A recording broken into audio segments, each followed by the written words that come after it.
Now, Southwest Airlines is total chaos. They don't have any assigned seats. So everybody pours out. Have you flown Southwest recently? No. Jesse and Kelly DeForest, when we went to New Orleans a couple of weeks ago, they flew Southwest. No assigned seats. Helter Skelter. It's like Charles Manson took over the airlines. Exactly. Helter Skelter, my friend. Exactly. Imagine it. It's like musical chairs. All of a sudden, people are like diving for seats. As if you went to a concert and they just opened the gates or a ball. Imagine if you went to a ball game. And it happens in Saratoga, because we're just opening up there. Later on this week, Saratoga Race Course, where the people are piled up by the gate. And as soon as they open the gate, they all make a mad dash to try and claim one of the tables outside. I mean, people running. People have guys stashed in there. They pay people to wait online and claim a table for them. The time. Wake up with Defo, joined by Lubie. Welcome to the Defo Show.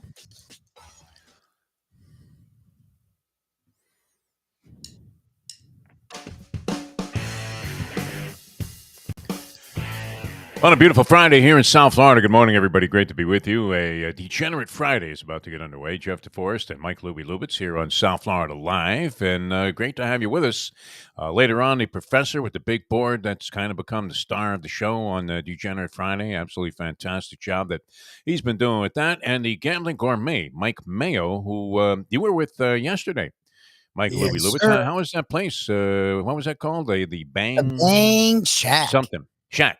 Shack, yes, sir. Did you eat the hot dog before they actually had a chance to get off the air? Nikki Mohan and Mike Mayo? I try not to eat till after the show. Nikki and Mayo go right in. I try to wait till the show's over. You know what I mean? Like, I get in work mode and I just want everything to go well, and that's really my focus. I ate it. Mayo thinks he's paying tribute to Hank Goldberg, though, and that was a big Neil Rogers thing, eating on the air. It was very popular at one time here. I don't know that any other city that might be viewing the show here, Facebook Live, YouTube, on South Florida Live, can relate to the idea of guys just shoveling food in their face while they're on the air. Although I always thought that Tony Saragusa, may he rest in peace, and a partner, a monetary partner with our good friend Joey Esposito in one of the great restaurants in the country, and certainly one of the top places, probably my top choice here, the Cafe Seville. Saragusa always looked like he had a hot dog instead of a microphone, didn't he? Or like a sub sandwich. He could have easily copped. I mean, how is Tony advertising for Depends when in reality he should have been the main star among all of the heavyweight celebrities that are endorsing Subway sandwiches? They've come a long way from Jared, right? He's still in the can, Jared. I mean, that was an unfortunate disgrace, huh? Long time, yes. Conceptually, I think it's flawed, is it not? I don't care if you're eating nothing but vegetables. I don't care if you're just eating that bread with oil and vinegar on it. Or mayonnaise. I don't know that you can lose weight eating submarine sandwiches or hoagies. Can you really lose weight? I mean, like, is that the thing? Okay, I'm going to have 3 of these a day, and I'm going to walk a few miles, and I'm going to drop like 20 pounds. I don't know. And he dropped like 100 pounds, that guy, supposedly. That seemed like a lot of bullshit, didn't it? The whole Jared thing, losing weight on Subway sandwiches. Eat fresh, my friends. Eat fresh. And then they got that carp that they had from some cannery that had closed down in Alaska. And that's what they're serving as tuna. It was kind of crazy. Anyway, how are you, Mike Lubie Lubitz? And the lunch was good then, you say? I mean, the whole thing with the Bang Shack, and this is a local restaurant. Mike Mayo has the lunchbox every day on the station. And it's always fun because what's great about Mike is he does eat everything. Yes. And, he's not kidding around about that. Now, actually, it's amazing that he maintains the physical stature that he has. Yeah. Because you would think that this guy would be, Butterbean-esque, I mean, like 400 or 500 pounds. And he's not. So I don't know. I mean, it had to be pretty good, though. I like the concept. This guy slaps the same sauce on everything. Is that the deal? Well, it depends. I mean, I guess there's different kinds of bang dip, but like there's a base one. And on the it was great on the nachos, it was great on the hot dog. I had the pasta and it worked. It was solid on the pasta, but I liked it on the hot dog the best. Like, for some reason, between the hot dog with the bang dip and they do some other stuff with it. Yeah, it was delicious. It was really good, and the guy's a lot of fun. Like, I'm hoping to maybe get him to do some stuff with us here because his charisma, his personality was like he had you excited. He had you almost in tears for the story. I was like, Jesus, it was like a ride talking to that guy. Like, he was really cool, Jason. Like, I really enjoyed it. His wife was great, and they have a cool story, and they have a really great place. And maybe we have to be like players in the NBA and just change pivot feet all the time. I mean, maybe this becomes a food channel. It's entirely possible. We take some of the personalities we're meeting on Mike Mayo's Lunchbox and turn them into show hosts. And the next thing you know, we won't have to worry about wagers and things of that nature. All right, I have my scorecard out here, Lubie. I need 3 guys to show up today at the British Open. And none of the 3 have teed off yet, at least to my knowledge. I have it rolling here. You can kind of catch the reflection in the background. I know where Eric says, hey, turn off the TV. But how can you resist watching this? Early in the morning, I started watching this at 1:30 this morning when Mark Calcavecchia teed off, and he ended up 21 over. So I'm glad I didn't take Calcavecchia. I don't even think he was on any of the lists here. Who even knew? I didn't even know he was still alive. He's like 62 years old. And he was the first guy to tee off today at I guess it would have been 6:30 London time. Or where are they? They're in Scotland, actually. All right, so the old course, St. Andrews, is being very forgiving, Mike Lubie Lubitz. Everybody is shooting lights out. Yep. Right now on the leaderboard, I have 2 guys that are tied for second. And McIlroy hasn't teed off yet, and he's certain to. You would think he's not going to shoot over par today. He's 6 under. He was in second place after yesterday. So, of my players, 4 of them are doing very well, and the other 3 are all at even par after the first round, which is not a great score because even par is likely to be the cut. By the way, speaking of degeneracy, anybody that was foolish enough to even put $5 on Tiger Woods to win this thing, that money quickly perished and went up in smoke after the first 4 holes when Tiger was 4 over. Although it is possible to come back on this course. Adam Scott, who's often a very popular choice, was doing nothing yesterday. I think he was like 2 over through the majority of his round. And today he's lights out. He was 5 under on the round today. I think he got it to even par, so he's very much in the mix. But here's where I stand, Lubie. I have Scotty Scheffler. He's 7 under through 13 today. Yes. 1 shot off the pace being set by Cameron Young. We were lamenting the fact that we took neither Cameron, They'll fall off. Young, or Davis. But this thing's going to be very tight. So the number one key would be to have everybody make the cut. That would be the first thing. So I have 3 guys sitting there on the borderline. Can you count on these 3 guys? Shane Lowry, who started out poorly. I think he was 3 over after 3 or 4 holes yesterday. Got it back to even par. Could never dent breaking par, and ended up even for the round. So Shane Lowry and Lowry even. So they're yes. in 9th place, but 8 shots back isn't bad.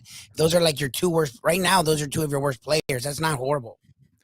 Well, and another horrendous mistake, and I've had no luck with this guy. Every time I've used him, he's done average to poorly, and every time I haven't used him, he's usually in contention, and that is the mullet-haired Tommy Fleetwood. Oh, you took Tommy Fleetwood might be killing me here. Yeah, And although I still don't mind that choice, I almost took S.W. Kim because I'm not sure about. I guess Kim is a Korean player, and there are a couple of guys that have similar sounding names, as you might imagine. And I almost took S.W. Kim off that list, and he's lighting it up. He's 6 under. Well, Fleetwood's right now he's at even, I guess. So that's not so horrible.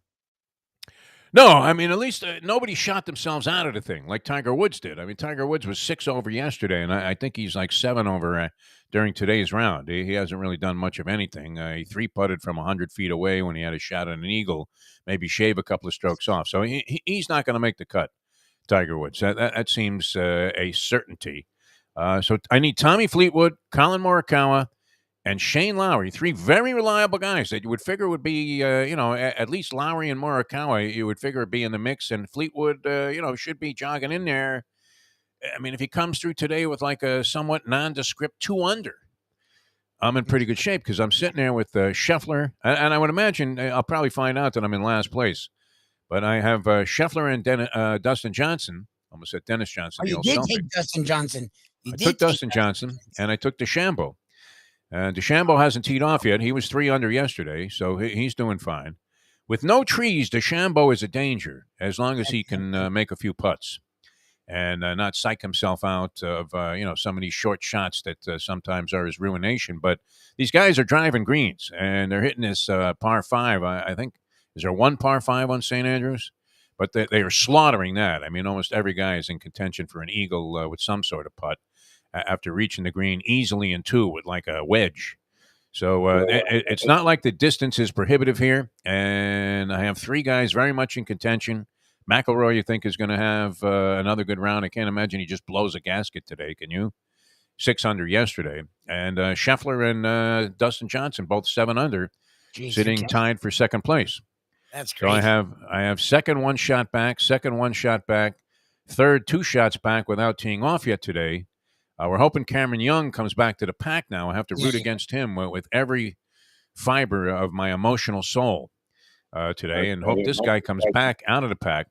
And then, a couple of mistakes might have been made. I mean, DeChambeau could blow up, right? Anything can happen with this guy. So if he just duplicates what he did yesterday, I could be in good shape. Morikawa, I figure, is going to shoot under par today. I believe Lowry will also shoot an under par round, and it'll leave it up to Tommy Fleetwood Mac to carry the load. It's a fascinating way to play to watch a tournament also because, look, I mean, you can have 4 guys that are just absolutely lights out, and you need your worst guy to come through. Yep. Whoever has your low, you desperately need this guy not to shoot over par today. Yep. If this guy's in a bunch of that thatch or, some hideous-looking bunker, which I still can't imagine how these guys make it look easy to get out of these bunkers. It's a virtual impossibility. The conditions, I mean, it's like a beach day in Scotland. Cloudy, overcast, a little bit of rain early in the morning. And these guys, the people are out there with like floats and rafts. And they're thinking, hey, as soon as this is over, man, we're heading right for the water. So weather-wise, I mean, that's the big distinction here. As I said yesterday when we were talking to Mike Mayo on the lunchbox, and I like watching the British Open when the caddies are dressed like they are deckhands on Deadliest Catch. With rain gear and frost on their eyebrows and, ducking waves all the time. I mean, it's not happening. And so almost everybody is in contention at this point. I mean, it's wide open. Now, they don't include every golfer on the list that you pick from. So, of the guys that are on this list, almost all of them are doing pretty well, except for Tiger Woods and maybe even the big Swede was under par, Heinrich Stenson. So, very undetermined as the outcome what will play out. But you want to have all your guys in it as of tomorrow. So I need those 3 guys. We'll be watching them very closely today. Every shot will be of a critical nature for Colin Morikawa, at least for me. Shane Lowry, jolly, Irishman who, is usually immune to the pressure of these kind of situations. I think he goes out there swashbuckling around, forgets that ugly start that he had yesterday, and at least shoots 2-3 under par, which may or may not be good enough for me, depending on how expert the selections were of other people. All right, so we did get some other entries in here from both Mike Mayo, who knows golf, right? Covered golf. He's been to British Opens. And Jim Sarney, who was covering the 89 Open. And I never did give out that answer yesterday. Yeah, who was the other person? Andy asked me last night at trivia, and I was like, oh, yeah, I don't know if he gave it. He's like, he didn't. Yeah, I didn't. And I'm trying to find it here. The other guy that was involved. It was the question was who was in the playoff in 1989 with Greg Norman. I mean, not with Greg, with Mark Calcavecchio when he won it. Greg Norman was one of the guys. Wayne something was the other guy. Grady, Wayne Grady. Does that make sense? Yeah. Andy Man keeps bringing up Wayne Grady. That's the guy. Yeah. Good job, He's about to tee off now, Andy says, but I don't think so. No. All right, so let's see how others are doing here. These were Jim Sarney's picks. He had in the first column where I have Scotty Scheffler 7 under. He had Fitzpatrick, who had just won the U.S. Open. I was thinking on that one that he just won the U.S. Open. He's probably going to bounce, like they say in horse racing, not be able to come back and win this thing. And I don't know that he's going to do horribly, but I believe Fitzpatrick might be 2 under after sort of a listless round. And he's playing in the trio with Tiger Woods, in the threesome with Tiger Woods. Jim Sarney had the big Austrian Straka, who I haven't seen any result on. So I'm not sure how he's doing there. Off that, he had Harold Varner. Is it the second or the third? Which Varner is this that's playing golf? For some reason, Harold might be the third. Anyway, and Varner wasn't doing well. He was a couple of shots over the last time I checked, and that was late in his round yesterday. So that one looms as a strike. Jimmy pick over here. Billy Horschel. Haven't heard anything about Billy Horschel, so I would assume that he's not doing too well. He had this guy Fratelli, who I never heard of. He was 2 under in a round yesterday, so not a bad pick there. Oh, I believe he has Adam Scott, who's lighting it up today. Wow, good subtle pick there by Jim Sarney, who looked to be out of it completely yesterday, but comes right back with a 5 under that he was working on earlier today. Spieth, by the way, is starting to light it up also. He's 4 under. I missed out on that one. And he also had, Bezudenhout. This guy, this crazy guy. He's, considerable. He's worth considering in these pools.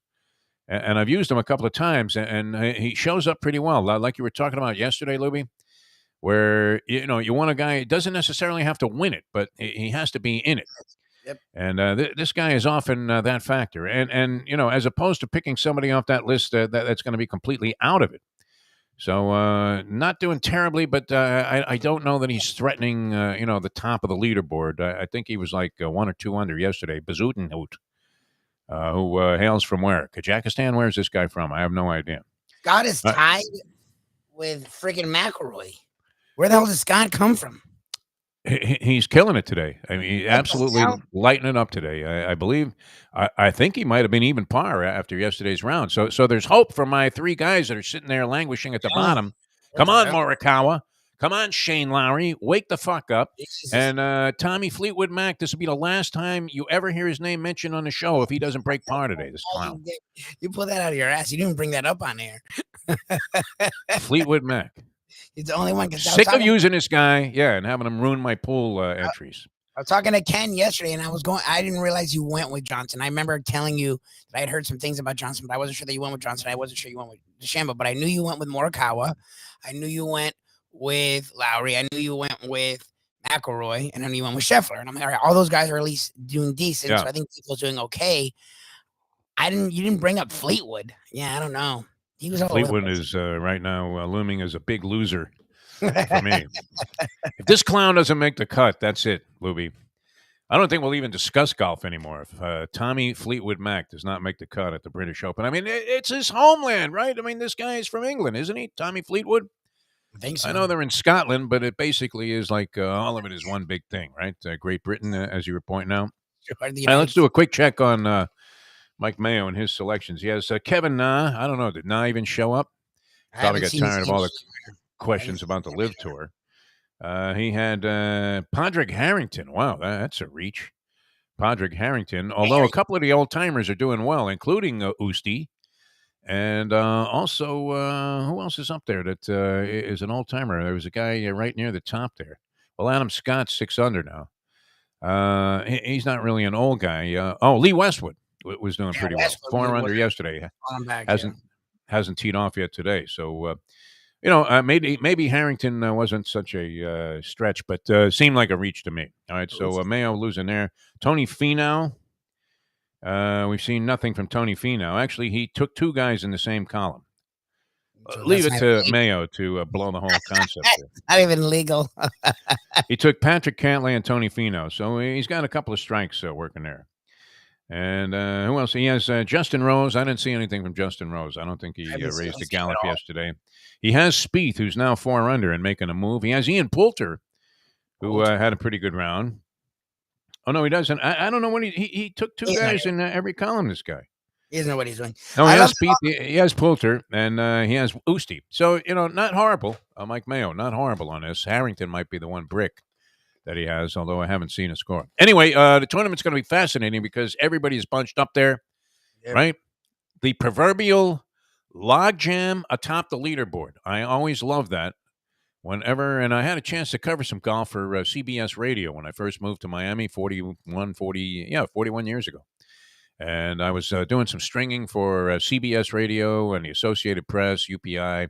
They actually had like news organizations back then that spent a little money to go out there and get some coverage. Now, what? AP still around? Is UPI? They're El Finito, aren't they not? Mike Lubie Lubitz, you ever see any UPI copy? Years ago, but I don't think I think AP sort of just became the source. Associated Press, yeah. But I mean, I would imagine that they've also undergone massive cuts in the amount of stuff they do. I mean, they'd be unlikely to be paying some kid out of Miami to, send them a couple of clips from, say, a Don Shula press conference and actually pay the guy money for that. Not happening, right? Because, there'd be any number of other ways to source the Don Shula press conference without having to send some schmank out there a greenhorn, so to speak, if we were on a deck of Deadliest Catch, and have them in transmit the sound. You used to have to take apart a payphone, Lubie. You'll love this, right? And we had these things called alligator clips. And it was almost like you were Tom Cruise defusing a bomb on Mission Impossible. So you would take the cap off the payphone. You had to find a payphone where you could unscrew the cap on the phone. And you would take your tape recorder and plug in these things called alligator clips. So you'd plug that into one of the outlets there or inputs there. And then you would take the two things like you were wiring a car to charge the battery and plug them into two, wires that were inside the phone. And that's how you transmitted sound. Can you imagine? It would work like that. Like they could hear it worked. Yeah, it worked. It was primitive. That's ingenuity. But it worked. I mean, it was like, holy Alexander Graham Bell, man. What the hell are you doing with this payphone? And then people would look at you very strangely. Yeah, because if you happen to be in a busy place where somebody actually wanted to use the only, or like usually one or two payphones wherever you were, some arena, they actually had like payphones there so people could call. Hey, can you pick me up? Game's over. Yep. Iron Eagle told a great story about being on a payphone at Madison Square Garden, where who was it? Was it the Iron Sheik? That came up, Killer Kowalski. I mean, he's on the phone calling his father as like a 9-year-old Iron Eagle, big wrestling fan. And his father said, hey, when it gets near the end, call me and I'll line up outside the garden. I'll pick you up. And sure enough, it was some famous wrestler was behind him. And Iron Eagle meekly implied that maybe the match wasn't on the level and nearly got himself strangled by this guy as he was 9 years old, only because he had to line up at a payphone to call his father to pick him up from the garden that night. But, it was kind of weird. And you would be in places and then other people wanted to use the phone and you're sitting there going, okay, this is Don Shula talking about the fact that he ran the ball on 4th and 21 with 3 seconds to go in the game, trailing by 6. Right? And, so you would introduce the clip and then you would actually play the thing off your tape recorder and people are behind you screaming, come on, what the hell are you doing, man? What the hell? And you're just trying to make, I think they were paying like $5 for every cut that they used. Exactly. So you're hoping they use like all 5 of them that you sent there so you can pick up a whopping $25 paycheck like 6 months later. Eventually, you blow the dust off the envelope. There was your pay.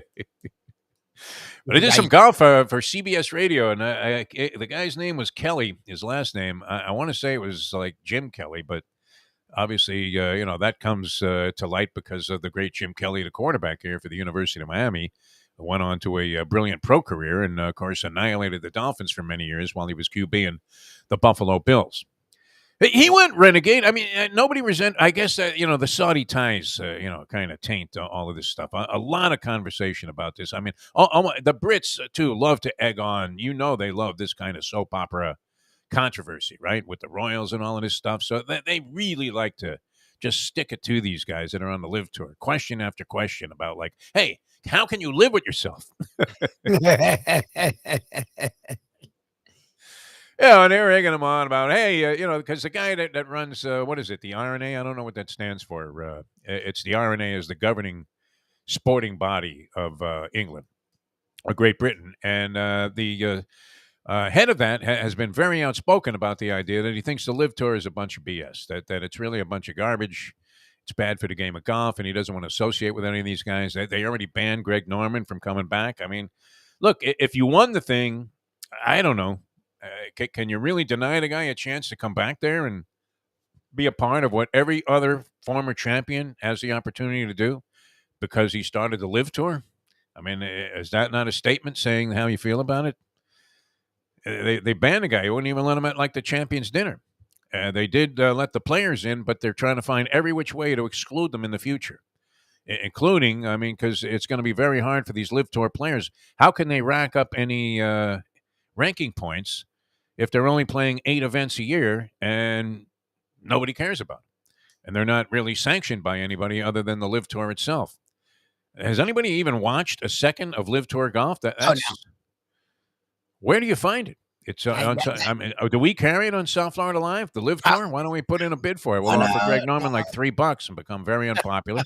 The controversy will be good for us. People will discover that maybe we have something else to say. Isn't that the way you make it today, by being absurd? I don't want that. You don't want any part of that? I want to get found, but I hope it's for good. The sheik comes up to you tomorrow, Lubie, and says, "Hey, listen, I dig my what you guys do with Degenerate Friday, man. We're gamblers. We own horses. How about 200 million, and I'll buy your channel." Good. Yeah. Well, we can't say no to that, but And 200 here we million. are, like telling We people are. these I was golfers are cretins for Yeah, selling well, out to the money. They're not where They're we not are. starving. Yeah, Yeah, I'm that's true. pulling lint out of my fucking pockets at this point. Like they're Yeah, not. I mean, if you weren't working on the lunchbox, you wouldn't have eaten this week.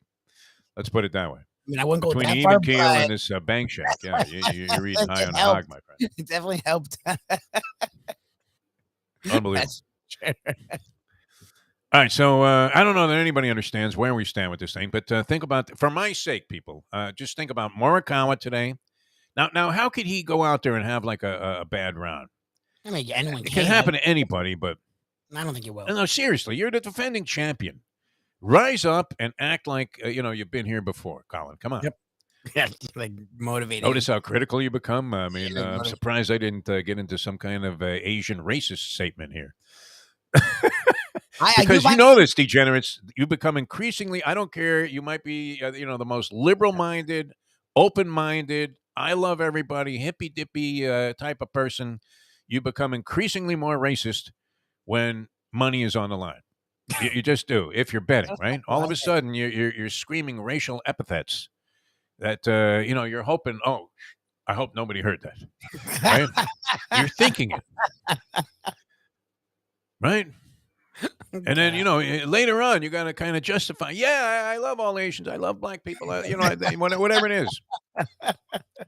You've done it too, Lubie. I know you have. I don't do that. Like, that's what I get mad. You know me, I'm the worst, but I never go racist. Ken says the same thing. Ken's very open-minded. And he's like, yeah, Devo's not wrong.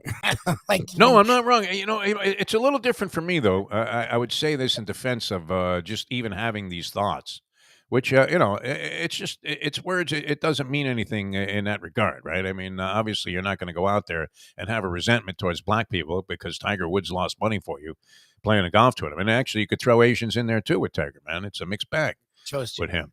But, I mean, you see through that. I mean, it's not like you're judging this guy on racial levels. I always thought it's kind of weird that they're always distinguishing him, saying, well, he's a black golfer, he's an Asian guy, whatever. The first to do this and the first to do that. It's like, no, he's a golfer, man. He's the first guy to do it. Right? Well, why do you have to put those qualifications and parameters on things? But growing up in Brooklyn, we didn't care about racial epithets, right? A guy could make use any ugly slang about Jews that he wanted to while we were doing whatever we were doing, if there was some trash talking going on, and you thought nothing of it, right? You just fire right back. Yeah, you slimy, whatever, whatever the guy happened to be, whether he was Irish, Italian, black, Puerto Rican, it was a whole different concept then. I know people weren't, so, I mean, maybe is it better that people are overwhelmingly sensitive to these things today? Or were we better off back then when we really didn't give a flying one what you had to say about me being Jewish or you being something else? I'm in the middle. I think, I'm outside of Hitler. That's the one thing that sort of gets me. But Jewish slurs, like Mayo tells the story of a woman he dated that was looking for his horns. That happened to me when I was a little kid, and me and my dad found it funny. I just think it's ignorant. I didn't get like, oh my God. But I also can know there are groups of people that have been actually really kept down, and you can attribute that to the way people think of you and the words they use. So yeah, I can understand being a little sensitive when for hundreds of years your group has not. Oh no, I mean, so perfectly understandable. Yeah, and that's the thing. And I would wish people were a little less sensitive, but again, it's not for me to tell. That's the sort of weird place we're in, where it's like you and I talk about this. Like, you can't tell someone how to be a fan when people are like, oh, that. Yeah. Those aren't good fans. What's a good fan? Like, what is you're going to tell? So you should spend $200 to watch a team lose 16 in a row, like that.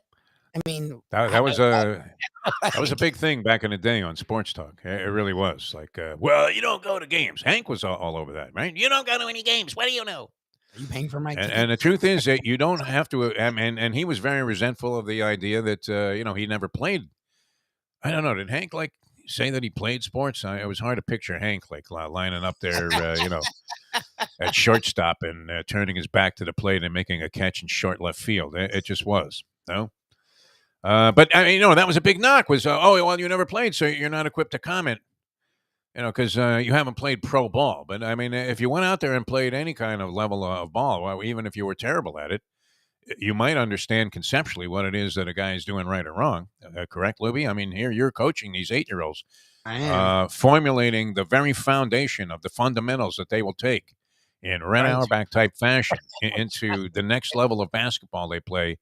And they may never forget you for teaching them these principles that became essential to their ability to excel and eventually get scholarships and maybe even some of this pro DeAndre Ayton type of money.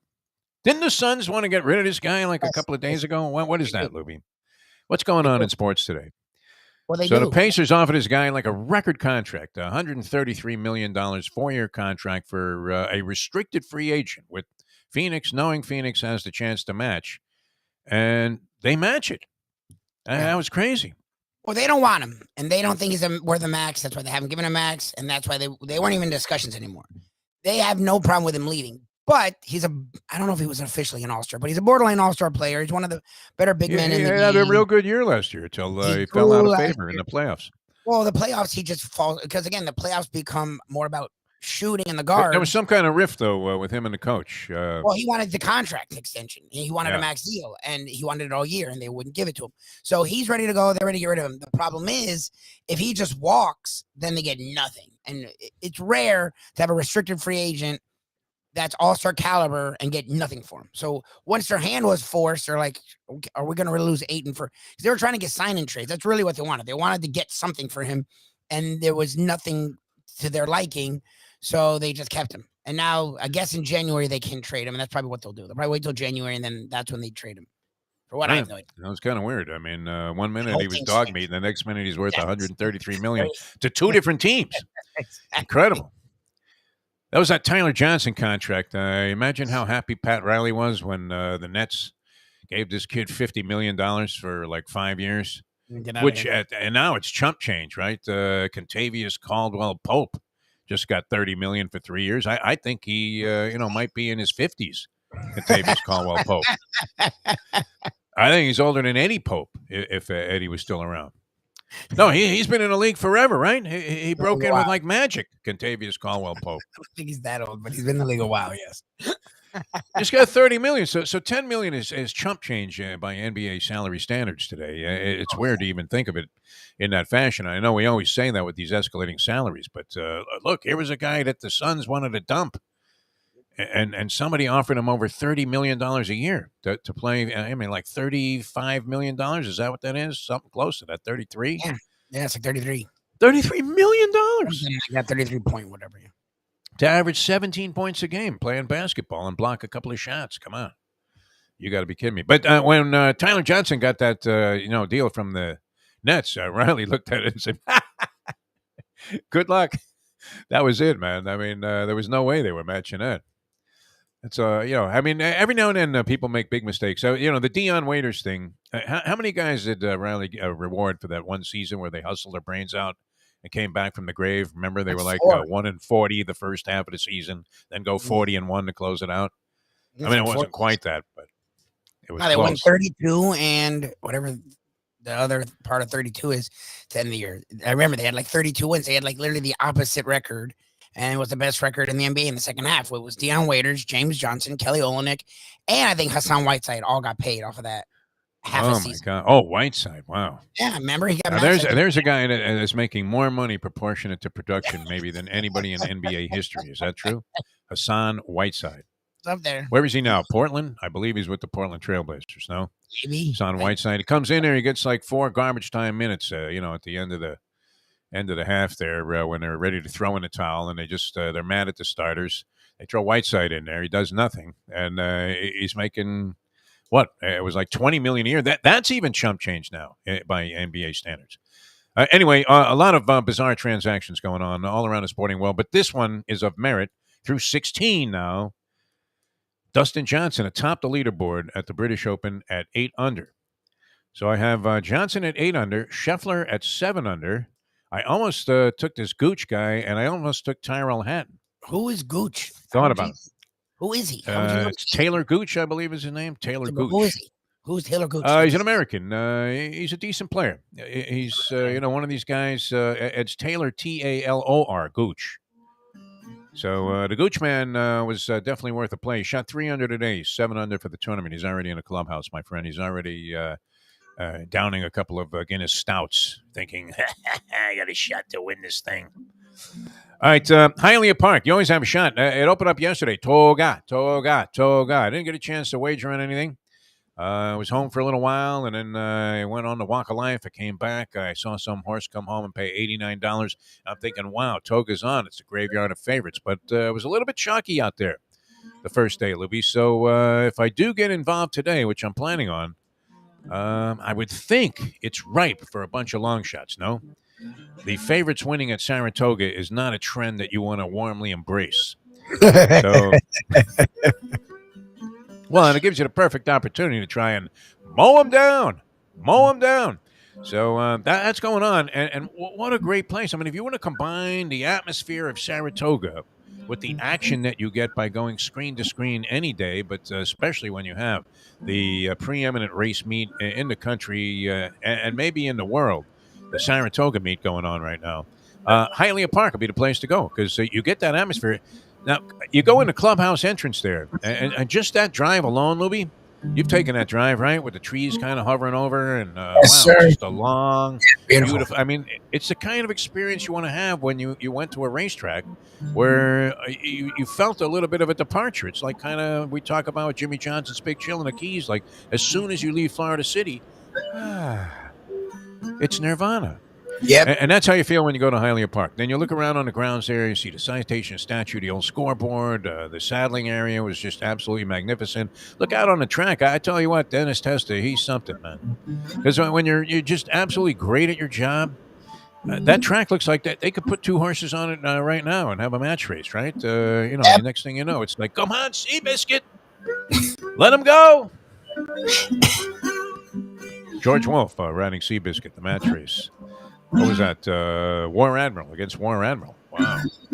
And you would see horses like that back in the day with the prestige of that caliber of racehorse. And then beyond that, at Hialeah Park, you look out there, they could be racing today. So you get that feeling, and then you go in there and you're punching away, and you're drinking at the Brass Rail Bar, and you're thinking, wait a minute, I must have got somebody else's check here. These drinks can't be that cheap.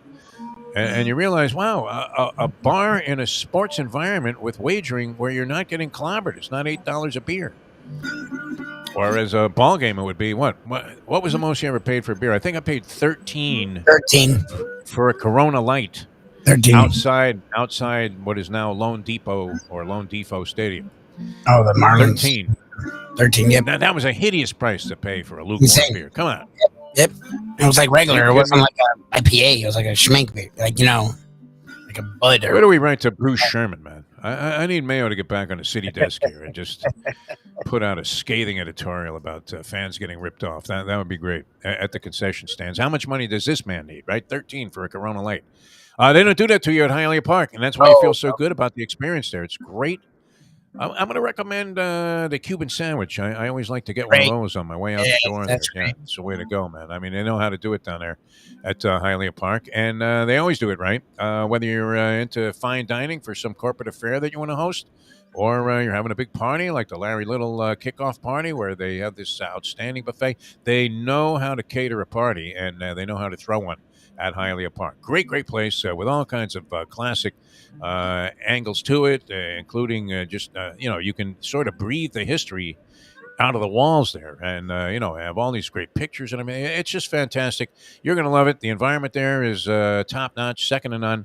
And of course, the wagering activity in the casino, the poker room, and our favorite place, the Champion Simulcasting Room, is also unparalleled. It's beautiful, Hialeah Park.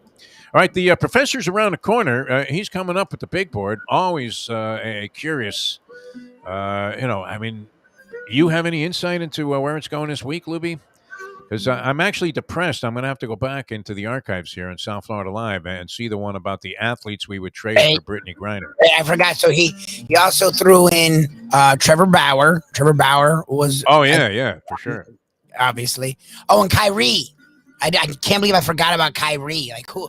Obviously, we would give them Kyrie in a friggin' heartbeat. Yeah. Bring Griner back and send him Kyrie. Never crazy. mind. Oh God. I mean, never mind. The guy who was it? Adnan Khashoggi, was that the guy's name? The arms dealer. I think so. Yeah. Khashoggi, also a name that's very much in the news there because of the American journalist that was whacked by the. Yeah, but it was Adnan Khashoggi, wasn't he? The big arms dealer. He was on. Oh like no, 60 the one that Minutes. they want to trade. No, No, not the one they want to trade, but the guy that was the most famous of these I don't type know. of people. I don't know. Anyway, yeah. They want to get a guy out of prison here that made this guy look like a lightweight, like he was selling slingshots. The guy they want to get out of prison, Unbelievable. the biggest arms dealer ever. He literally was selling directly to terrorists, knowing they're terrorists and not giving a shit that they're terrorists. Yeah, that's the guy. All right. And the Russians like, a yeah, basketball player that was. Honestly, you know what? I don't care how evil your country is in terms of its policies and how much they hate Americans. Can you really put a woman in prison for 10 years for having like 0.7 of a gram of hash oil in her luggage as she was coming to play basketball in your country? Shouldn't. And she'd been there before. I mean, it wasn't like she was an unfamiliar commodity there. But I mean, can you hasn't she been through enough? That would be my thing. I mean, no matter how cruel, no matter how criminal, and no matter how corrupt the leadership of the country is and the court system is, because it's great there. 99% of the people are convicted. Imagine being a one guy out of 100 that gets off. You would have had to have put a nice fat attaché full of cash to one of the oligarchs there, exactly. To make those kind of arrangements. Yes, we've made arrangements for you to get off today. Yes. It doesn't happen, though, very often. Exactly. I mean, just from any standpoint that you could look at it, has a woman not been through enough for, I mean, what obviously what was something that happened with zero criminal intent, right? What was she going to do? Sell this stuff on the streets to make money? What are they implying, that she was attempting to do there? I guess that never comes up. Must be weird, too, having the judge speak in Russian. And you're sitting in this little, like actually a cage there in the courtroom, knowing that you're shafted no matter what you do. That there's nothing you can say to get out of this. Wow. That's, I don't know. What do you think happens there? I would imagine a swap. We should get out eventually. Yeah, eventually. I hope this Whalen guy and whoever else is being ridiculously, and unjustly incarcerated in Russia, gets a break eventually too. All right, the professor coming up here. The big board is right around the corner. Dustin Johnson leading the British Open.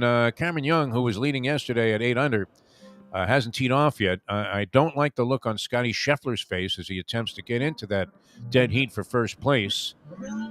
Taylor Gooch had 3 under round today. He's 7 under. Tyrell Hatton 7 under. McIlroy yet to tee off today.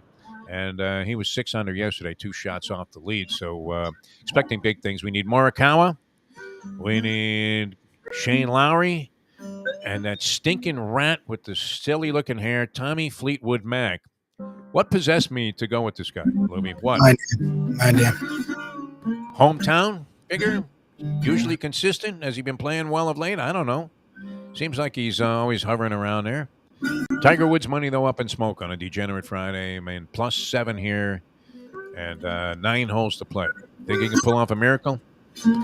There are people probably betting him to make the cut right now.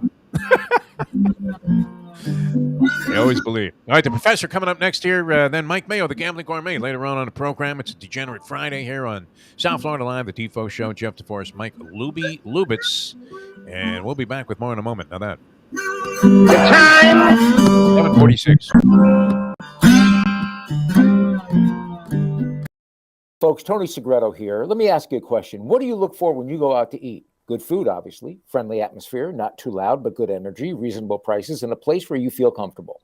All those ingredients, no pun meant there, are hard to find unless you're talking about the Texas Roadhouse. You see, they encompass all of those attributes. Really, really good food, amazing atmosphere, good for a family, good for a date, or just a night out for yourself, and prices that will make you extremely happy. Their ribs unmatched, steaks hand-cut every day. Everything, and I mean everything, is made on site, including their incredible bread. It's the one day, folks, that you can forget about low-carb diets. Trust me when I tell you, Texas Roadhouse, your restaurant, your destination when you say, where should we go and eat tonight? From the newly renovated sports bar to the beautiful bayside views captured at the Tiki Bar, Jimmy Johnson's Big Chill has it all. Located at mile marker 104, the Big Chill also offers waterfront dining while experiencing breathtaking sunset views of the Florida Keys. It's simply the hottest spot in the Keys to cool off. That's Jimmy Johnson's Big Chill at mile marker 104 in Key Largo. For more information, call today at 305-453-9066. Professor, and we've talked about this a few times in recent weeks because there's been rampant speculation all over the place about what would happen with college football this year, but it does look like there's going to be an attempt in spite of the fact that entire campuses are getting wiped out by COVID-19 positive tests. I think what you've seen is definitive proof that at least in SEC states, college football is in fact more important than your life. Enjoy your trip to work with lots of laughs thanks to Defo and Lubie. Now on the Defo Show. Welcome back to the show, a Degenerate Friday here on the Defo Show. Jeff DeForest, Mike Lubie, Lubitz on South Florida Live, and always a pleasure. It's become the focal point of our Degenerate Fridays here at the Professor's Big Board. Not only when he unveils a topic, which is always extremely intriguing, as Al Bernstein would say, but, then the dissertation that follows is absolutely priceless. I'm sorry, Professor, that I missed the one on trading the athletes for Brittany Griner, but you had me at Ryan Lochte when Lubie told me about the concept. How are you, by the way? I'm not too bad. How about yourself, Defo? You know me. I mean, British Open. I'm involved in a golf pool. I would imagine that you have Yeah, it's a not wager. going great. Who do you have in the tournament? Again, it's 10 till 8 in the morning. It's already 94 degrees outside. Yeah. I have to black out my room just to keep the temperature reasonable. And I'm watching British golf at 10 till 8 in the morning, where I'm getting absolutely buried. Oh, yeah? I'm not in a great mood about any of this. You took Tiger? Oh, Scotty Scheffler can stick it up where the sun don't touch. He's right there. What are Tired you of this talking guy. about? Where the hell did he come from? He looks like a dentist, and he's got the personality. He was probably the guy Brett Kavanaugh was having dinner with at Morton's because he's got that annoying, super religious, I want to thank little baby Jesus for all my golf success. I can't stand this guy. Honestly, why can't he get in a car accident? Well, I mean, I don't know that I wish that on him. As you speak of car accidents, here's Tiger Woods looking like a British Open train wreck. I finally like Tiger Woods because I know he's a guy who's out there nailing porn stars and driving too fast, and a lifestyle I could totally imagine. He can't play golf anymore. And where's he replaced with? He's replaced with this dork who, like I said, everything about him reeks of I should have gone into dentistry. All right, so who did you bet on? I mean, I know obviously nobody you who's didn't put contending. any money on Scheffler. I got Cam Smith needs to go low later today. All right, but, he's the rest right of the in board is all these jerk off favorites, and randomly Dustin Johnson, who has never contended in this event, who people tried to talk me into, and I was like, no, Dustin Johnson always plays like crap in the British Open, and so what's he doing? He's leading the freaking tournament. Of course he is. I don't hate betting golf. I actually love betting golf, but I hate betting the British Open, and I don't know why I do it to myself every year, because it's always something like that. Some jerk-off American who you would never bet off in this event is playing well, or the favorites. Yeah, particularly at St. Andrews. Screw St. Andrews. I don't care if the game was born there. This course sucks. Dustin Johnson. Honestly, what's going on with Dustin Johnson? Lubie said it yesterday, and it's true. You look at him, it doesn't look like he's done any cocaine this week. He's got this real serious look on his face, like he's focusing on golf. Did he finally get tired of screwing Paulina Gretzky? Is that why he's focused? He's finally saving up his testosterone instead of hanging out with her on a boat in some bikini. I don't know. Yeah, we'll see. I mean, certainly nothing is decided beard looks at this darker point. and more villainous this week. He does look different. He's embracing this Harold Varner the 14th has woken up also. Now he's suddenly 3 under par. So everybody, they're destroying par here because the conditions And I really do. I like to see this, contested in scenes that look like you would only see on Deadliest Catch. And Oh yeah, that but this again. is garbage to me. I mean, what If they're doing it's here. if it is not those that. kind of conditions at St. Andrews, and St. Andrews is a freaking putt course. Yes, Honestly, it really is. all it's missing is like you have to putt through the mystery Clown. castle on 18. Yeah, One little moat they have on one, and that's Exactly.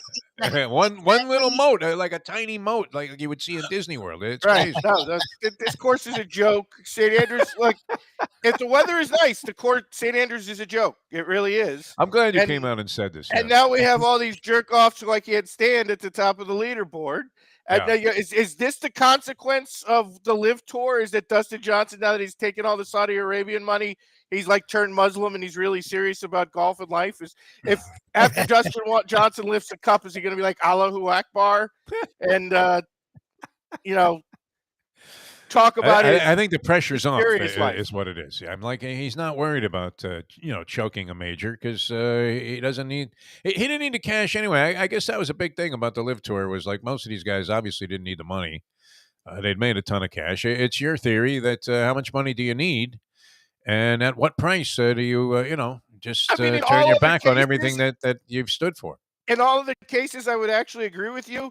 But from Wayne Gretzky and Paulina's mom, Janet Jones, we know there's a chance Dustin Johnson does, in fact, spend the money. I mean, need the money because as much as he's made and as fast as he can make it, like, I'm pretty sure Paulina Gretzky can spend it, given her mom's proclivities. I mean, You would think Like, her you're mom was Wayne a Gretzky. degenerate, though. I mean, Yeah. she got but popped that's in the that thing. You're Wayne Gretzky. that thing You in got the $1 Jersey billion. Turnpike cops. Yeah. You got $1 billion. You've got your own franchise that you own, and your wife blows all of that for you because she's booking $500 bets from like the Niedermeyer brothers, and On a coin flip. I can't even remember his name, and Keith Kachuk Yeah. from the Phoenix Coyotes. I don't Kachuk. get it. Like, it'd be one thing if she was a degenerate, but she wasn't a degenerate. She was the bookie. Like, Wow. But And when they wasn't asked she her about it, she's implicated? like, well, They I- had some they turnpike asked her cops about in it. New She was like, Jersey. "Oh, I was bored." Okay. Like, how bored can you get that you're going to blow your husband's interest in owning the franchise so you can run a bookmaking operation that's taking like $500 bets? What was next? You were going to make fake lottery tickets? I don't get it. Yeah. So the degenerate gene is there, is what you're saying. In the And family. yes, and to our caller, Janet Jones' bets in the Open were probably better than my bets in the Open. Like I said, unless Cam Smith can make a huge run, I've got no prayer in this one, and I'm very aggravated about it. On you're not out of it with this guy. I mean, and I he's think a strange he's got a cat. shot. Yeah. 500 I love the yesterday. hair. Look, they're killing it today too. And I went with the wrong guy with the hair. I should have gone Cam Smith instead of this stinking rat Tommy Fleetwood Mac. Who, Like I said, I love the hair and I love Australians, so I'm definitely on the Cam Smith bandwagon. But the rest of these guys, I can't stand any of them that are sitting on top of the leaderboard. All right. I mean, that's fair. The professor with us here. Now, this was great. On my Atlantic City trip, I told this story the other day. Came back, and I'm sitting in this bar at a restaurant called McCormick and Schmick's, which I believe, do they have There's a one down Miami here, isn't entry? there? McCormick Yeah, I and think there's one Schmick's. down here. Yeah, Decent place. another I mean, fancy steakhouse where you pay 3 times as much as you should for generally a mediocre steak. That, by the way, is why I had no problem with the Kavanaugh thing. Not that I think we should be out there harassing Supreme Court justices, but Yeah. anybody who wants to go yell at Morton's customers, I have no problem with it. Hey, jerk off. You're paying $300 for a steak you could have got at Costco for like $12.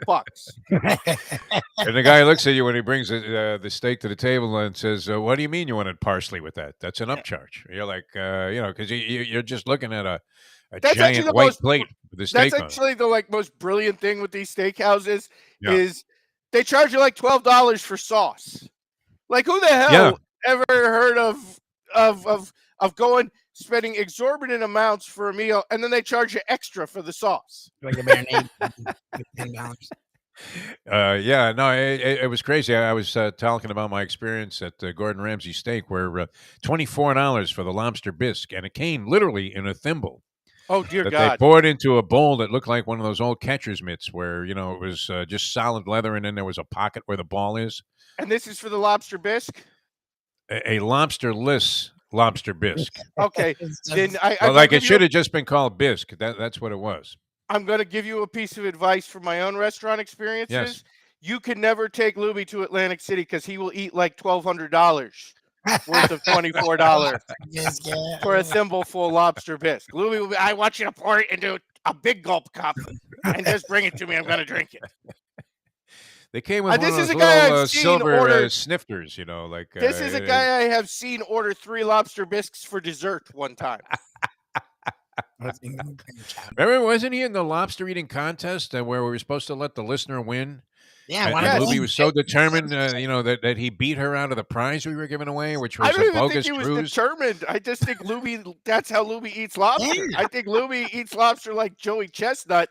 Yeah. If it's free and it's in front of him, I Oh, think my God. Lubie will eat himself to death if it's lobster. That's it. Not the new refined, reformed Lubie. I'm not familiar with the lovely Shirley. I- By the I'm way, not- did you need a machete to get out to your car at the Lubie wedding, or like the Duke and Leslie Visser did, as they No, chopped their because way I through the didn't- woods? I didn't run through the jungle at the end of the drinks round to escape the way you did, leaving me and the lovely Gia and my mom by ourselves at the table. And then Lubie made it worse because he wanted to take the other refugee table and combine them because we weren't already feeling awkward. We had to double up on the awkward. And I personally blame you and Jersey and the lovely and talented and the Duke for that.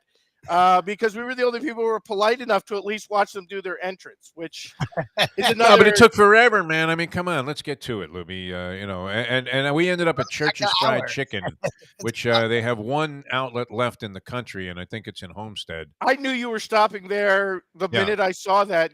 And, And and honestly, we got like a 21 piece and ate it all on the way home. nothing says the Lubie wedding more than the fact that there was not just a fried chicken joint, but a Church's Fried Chicken joint Church's Fried Chicken. within a mile as far as the crow flies of the Lubie wedding. But no, we stayed to do their Overrated, by the way. now which that is I a thing think I've about it. been making wanting to ask Lubie about for quite some time because he did it.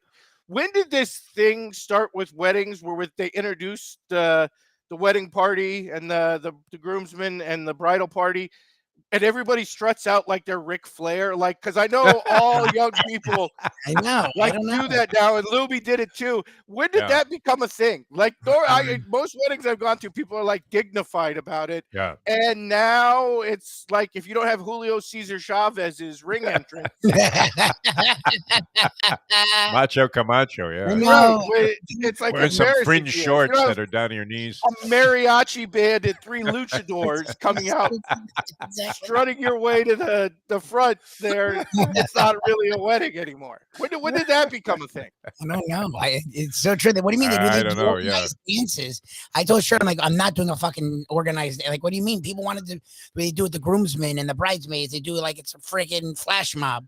I know that, and I don't get it. Like I said, all that was missing from you was like a robe and a woo, Exactly. and it would have been That's 9 Lubie. Ric Flairs walking their way to the front. All 3 of my weddings, I was trying to figure out at what angle the gun was being pointed. Usually, she had it in a little holster, around her ankle. That was it. But anyway, all right. The worst, they didn't even put the liquor out before they did their little strut, so we had to sit through that sober. You had to watch the whole thing. Yeah. I mean, the photographer, whatever that thing was. I mean, not to criticize the Lubie wedding to this extreme, but had it been held at Hialeah, at least we could have been wagering while all this was going on, right? And I would have stayed for the dinner under those circumstances because I would have been hungry. Yeah, we could have gone and played some roulette while Lubie huffed down the appetizers. Yeah, he was playing roulette. Would have been gone. Yeah, he's playing Russian roulette, and we'd be in there spinning a wheel. In that pairing, let's be honest. In that pairing, I'm pretty sure it's Shirley who's doing the gambling in that particular matchup. Could be, and that would have been cool though to see, the woman in her bridal gown ditching her just. No, I meant in terms of the actual marriage. If one of them's taking a huge risk and putting, going all in on black, it's definitely Shirley, not Lubie. Oh, yeah, I'm not taking that.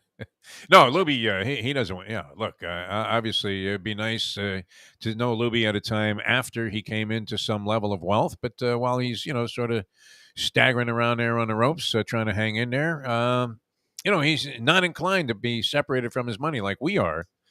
And now, how much sucker money do you think went in on Tiger Woods on this thing, or do you think a lot of people have wised up and realized the guy can barely walk? Yeah, I would say from the odds, let's bet him to miss the cut. I would say from the odds that the Tiger phenomenon in terms of gambling is pretty much over. Nobody's even taking a flyer on this. I mean, people look. I think there's certain percentage of people, taking a flyer, but I think it's like, I don't know, Cleveland Browns fans betting on the Browns to win the Super Bowl. Yeah, it's just strictly a fan thing at this point. It's not because I think he's going to win. All right. So, what are some of the things you're looking at in terms of wagering adventures? I'm looking at a month off. A month off. I'm waiting for the start of NFL preseason. Like what? Honestly, I think I've told you I quit baseball last year. I quit Major League Baseball mostly because of this stupid extra innings rule where basically I don't know how exactly it works, but the rule seems to be if it goes to extra innings, Ken is going to lose his bet every time. Like I can be in the top of the 10th and score 7 runs, and that means the other team's definitely scoring 8. Coming right back. I just went through a series of bad beats, and I was like, I've told the story, I think, but I'll relay it again. The one that ended me was a game like in May of last. This is how fast it happened. It was like in May of last year.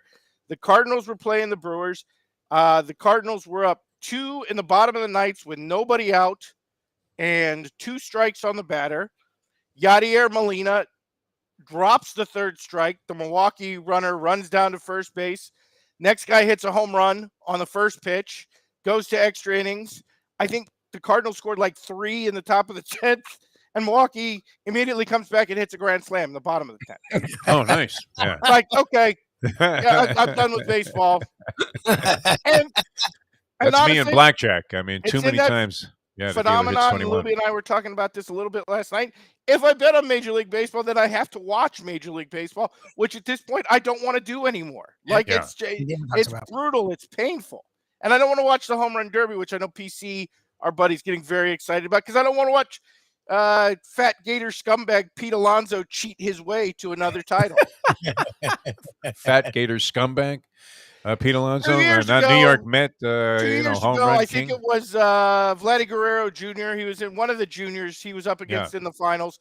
The guy has an incredible first round. Alonso's up. And the rule is like you're supposed to watch him hit the pitch and watch the pitch land before you do the next pitch. Pete Alonso's got like his uncle or somebody pitching to him, and the guy's just going like this. A pitching machine out of control. Yeah. Ball after ball after ball, and nobody does anything about it.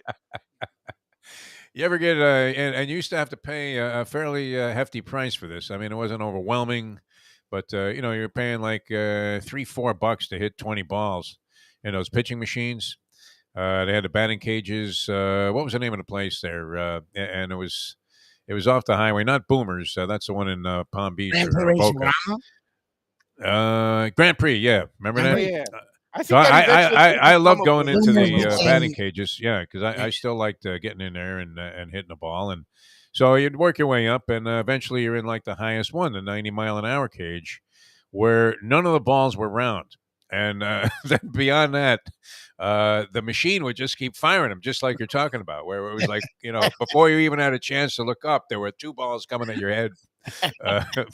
It was like they had gotten some guy that had zero control to design a machine, so it was a little bit rough, but you're right, that guy was firing one pitch after another, and looks like Alonso's going to win it exactly. ESPN actually had a half-hour show discussing the bracket preview show of the Home Run Derby with a bunch of it's not like they had the most illustrious stars in the game going in this thing. I know ESPN has taken a lot of heat over the last couple of years for various programming, but to me, this summer, ESPN has bottomed out. Like, honestly, 4 hours a day on the NBA offseason, followed by 6 consecutive hours of NBA Summer League games, and that's ESPN2. And then ESPN1, you have the Women's World Cup, Euro Cup things, which honestly that was a thing.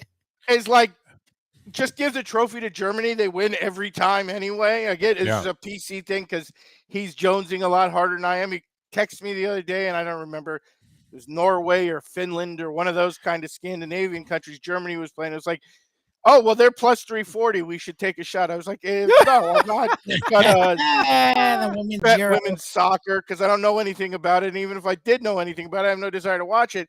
But like, just flipping through the channels, I tune in, and it's like the middle of the second half, and it's 6-0 Germany. I'm like, oh, that's a good pick on the Scandinavian country. Oh, it's absolutely insane. They Summer League. I think Phil Mushnick was starting for the Milwaukee Bucks last night. The reporter from sounds about right for the Milwaukee Bucks Summer League game. Oh my God! I mean, I'm looking at the opening lineups. I happen to be flipping channels. I hop on this thing. I'm like, what are they doing? I'm with you 100%. I was like, how much more of this can we take? And there wasn't a single recognizable name on either starter's side. It was like Bucks and Dallas or something like that. I feel like this is just ESPN saying we have given up on Major League Baseball. Yes, 100%. Yeah, 100%. It's possible. Been doing a lot and I don't blame them because, again, Major League Baseball is unwatchable at this point. Most of it, I would agree. Every time I turn on the Marlins, though, and we've been talking about the myth of the Sisyphus syndrome they have with 500, which are now 2 games under after winning an extra inning affair yesterday against the Pittsburgh Pirates, who they really struggled with, but they did manage, I guess, to win the last 2 games. But every time Pittsburgh Pirates, think about that. Sense. Nobody going in these games. I mean, absolutely dead empty. And every time no, I'm not inclined to go at all. I really am not. And I like going to baseball games in general. Like, you could give me one of those free seats in the front there down with Marlins man and then Slater and those people where they throw all the beer and hot dogs you could stuff in your face for free. I still wouldn't go because of the drive. Because, do I really want to deal with this pain in the ass traffic to go to a freaking Marlins game? No, I don't. And that's any time of the day now with the highways here in South Florida, which it'd be nice, to see exactly how the construction contracts were doled out, and how many clandestine meetings took place to decide. And honestly, I'm afraid if I did go to a Marlins game and I got really good seats somehow, or worse, if I ended up in the press box, I'd have to deal with Tommy Laren's freaking boyfriend, who works for the team, lecturing me about how the election was stolen because he was talking to the MyPillow guy the other day, and he has indisputable proof. I don't understand that hire at all, Florida Marlins. 99% of people already don't want to go to your game, so you're going to drive 50% of the other 1% left away. That doesn't, by putting this jerk off who nobody's ever heard of and who loves to talk politics on Twitter in your broadcast. Okay, what's next?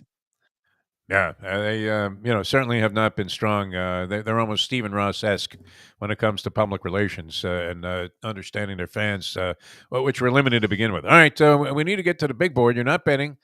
Need to get to the big board. I'm sorry I missed the one about the athlete trades. That sounded sensational. I get to look like this is the Apollo Theater if I don't have picks to give out on the show. I'll have to remember that next week. Oh, man, it's 8:10. Okay, Sandman. We're going to the big board, the professor's big board for this week. Okay, let's be honest.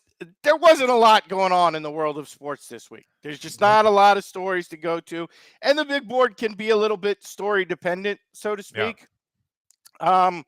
But one thing did stand out this week, and I don't know if I've heard you and Lubie discuss it a lot, and that is we had over the weekend some very interesting allegations and stories involving young New York Jets quarterback Zach Wilson and his personal life. I don't know if anybody caught up on this, but his former fiance went on Instagram and exposed that Zach Wilson had an affair. Okay. Makes sense. Your quarterback, good-looking dude, young dude. But he had an affair with his mother's best friend. Oh, nice. Which, good for him. I'm just saying, a lot of people expected a lot more confidence in Zach Wilson after that than had previously. But let's be honest here. Zach Wilson's love life is the storyline of like 75% of the pornographic movies that have been made in the last 20 years. Like the whole MILF porn thing has been beaten to death at this point.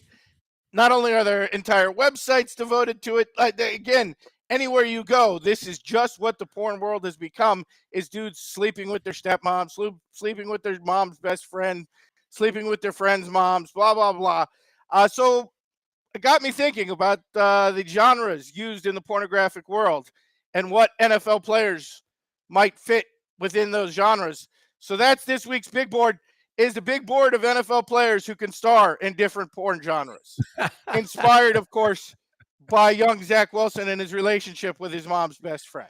His mother is quite the babe, though. People thought that might have been his sister that was accompanying him to the draft when he was sitting with his mother. So she's a hot piece, and not to Again, but we're not characterize women talking in about that his fashion. mom. We're talking about his mom's best friend. Well, You looking, should have been looking friends, possibly. Yeah, probably generally has hot type hangs friends, around with types. Yeah. Okay. So this is our big board of NFL players who can star in porn genres. We've already discussed Zach Wilson, so Zach Wilson will not be appearing. We're going to start with number 5. I don't know if you're familiar with this genre, Defo, but number 5, we're going to start with femdom porn. Do you know what femdom porn is? I do not. Femdom porn is where the woman basically calls all the shots, where the woman dominates the scene. Dominatrix crap. The dominatrix. Okay. No, not dominatrix, not, choking in leather and that, but just where the woman is the dominant figure within the sex scene. And that, to me, perfectly fits one Patrick Mahomes. If any NFL player is going to take marching orders in the bedroom from his pain-in-the-ass wife, it's Patrick Mahomes. And the picture we used, of course, this is from the Texas Tech basketball game they attended this year, where Patrick Mahomes was trying to tell his wife something, and you could see that "why don't you go blank yourself" look on her face. Very familiar with that look. Yes, I'm going to do whatever the hell I want to do. I don't care how much money you make, Patrick Mahomes. I don't care how many Pro Bowls you've been to. I don't care how many records you break. I'm just going to do my thing, whether it's spraying champagne over the crowd in Kansas City and make everybody hate me, whether it's hanging out with your pain-in-the-ass TikTok star brother and getting just lambasted on the internet. I'm going to do whatever I want to do because I'm the boss. And I feel like that would perfectly translate into the world of pornography too. So if anybody in the NFL is going to participate in femdom porn, it is one Patrick Mahomes. Good start there, and quite familiar with that look in the middle picture. Right? That you posted. Yes, I've seen that many, many times, more times than I care to recount. GFY look, yes. Yeah. All right, that's number 5. And let's Professor's go big to number board. 4, and that is big boobs porn. Now, this is one porn genre that's never going to go away. And on the left, we have Jimmy Garoppolo. On the right, we have pornographic star Cara Mia, who Jimmy Garoppolo actually went out on a couple of dates with. Not for some charity event, not for some weirdo promotion, just because Jimmy G wanted to date a porn star.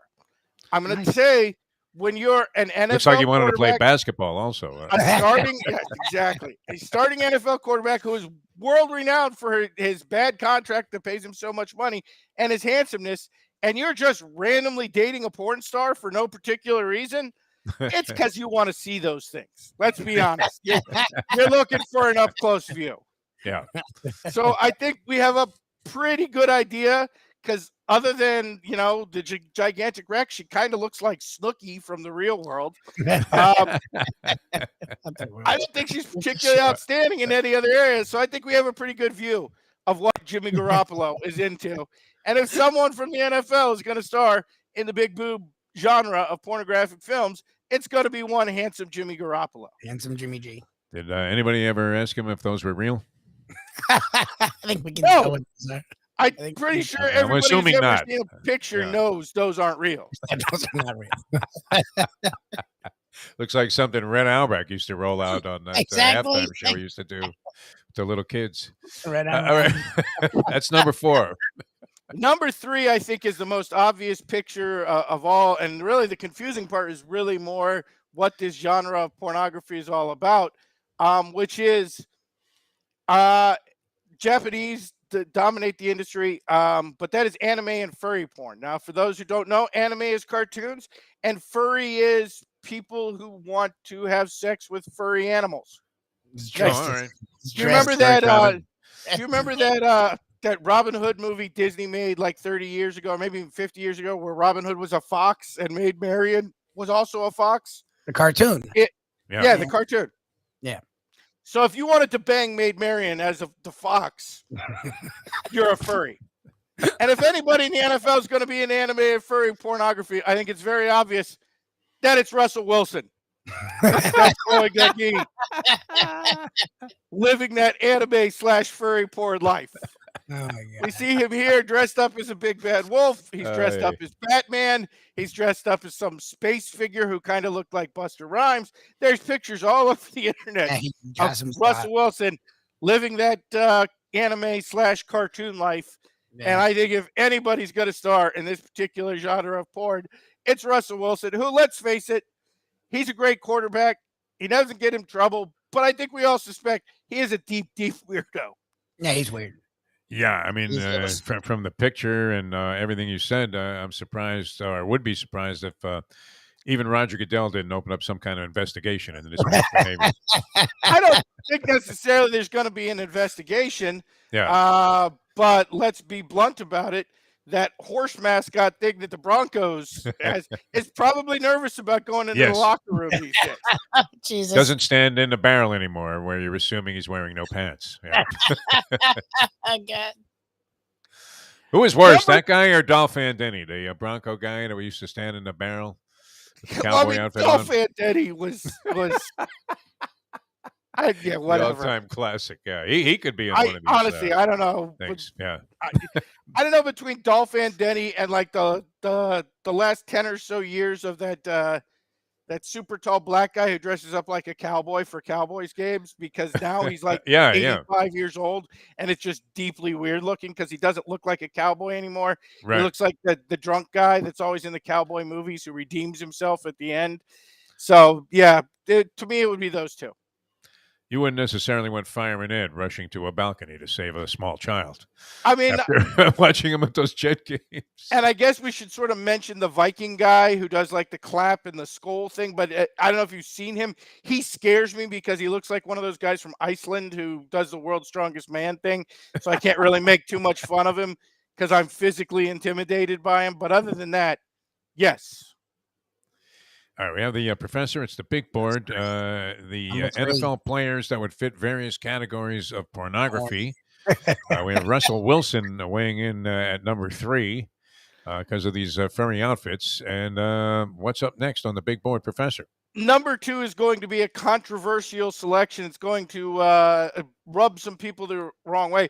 Because if I say NFL participants and foot fetish porn, what is the obvious name that just jumps right to your mind? Rex. Yeah. Everybody's going to go with Rex Ryan, but I'm going to say that I have an alternate selection that Lubie is going to deeply understand more than most. And number 2, our NFL player who could and would participate in foot fetish porn, it's Ryan Tannehill. And I want you going to love every second of this. Old research. Here on the left, we have a picture of Ryan Tannehill and his wife, Lauren, taking a Texas A&M. And you will notice that for some reason, she is barefoot in this, in this picture. I don't know why, but more accurately, you'll notice that her feet can combine to surround that entire football helmet. She's got feet like Connie Hawkins. Like Connie Hawkins. And I don't know why she's barefoot in this picture, but it has become a pattern with Lauren Tannehill, as we notice on the picture on the right, which I think was in Maxim magazine, but it'll be one of the other ones. They did a wives and girlfriends photo shoot. And you will notice prominently featured on the right, in the right-hand corner there, are her gigantic feet. She's got feet where she's going to have to go to a custom shoe store to find those heels. Clown shoes, yeah. And if you research Lauren Tannehill, despite the fact there are much more interesting things about her, the fact that she's got caught with Rambo's gun in the back of a rental car one time, all these other things, every picture that's ever taken her gigantic feet are always featured very prominently. Go look at that Maxim magazine shoot, and her feet are all over the thing, which makes me think this is being done because Ryan Tannehill wants it that way. Because Ryan Tannehill wants to take that picture, text it, and look at his wife's canoe-sized feet, which makes me think, based on the research we have done, that if any NFL player is going to participate in foot fetish porn, it is one Ryan Tannehill. Very, very well deduced there, and certainly a logical conclusion to come to, placing Ryan Tannehill in that category. And Lubie likes anything that could even be considered, a slight chink in the Ryan Tannehill armor that he wore here when Adam Gase was touting him as the second coming of Johnny Unitas. All right, that's number 2. So where do we go to number 1? A number 1 category. NFL stars could fit into various porn categories. Again, we were talking about Zach Wilson and the fact that Zach Wilson is living that porn life where he is sleeping with his mom's best friend. And that is obviously the dominant genre of pornography. But there is the mirror image genre of pornography. And not nearly as popular, but it does exist. And it leads to number 1, which I think is the most obvious pick of all of them, which is creepy stepdad porn starring Urban Meyer. I'm amazed that you didn't work Tim Tebow into this somehow, but certainly a very, very valid choice here.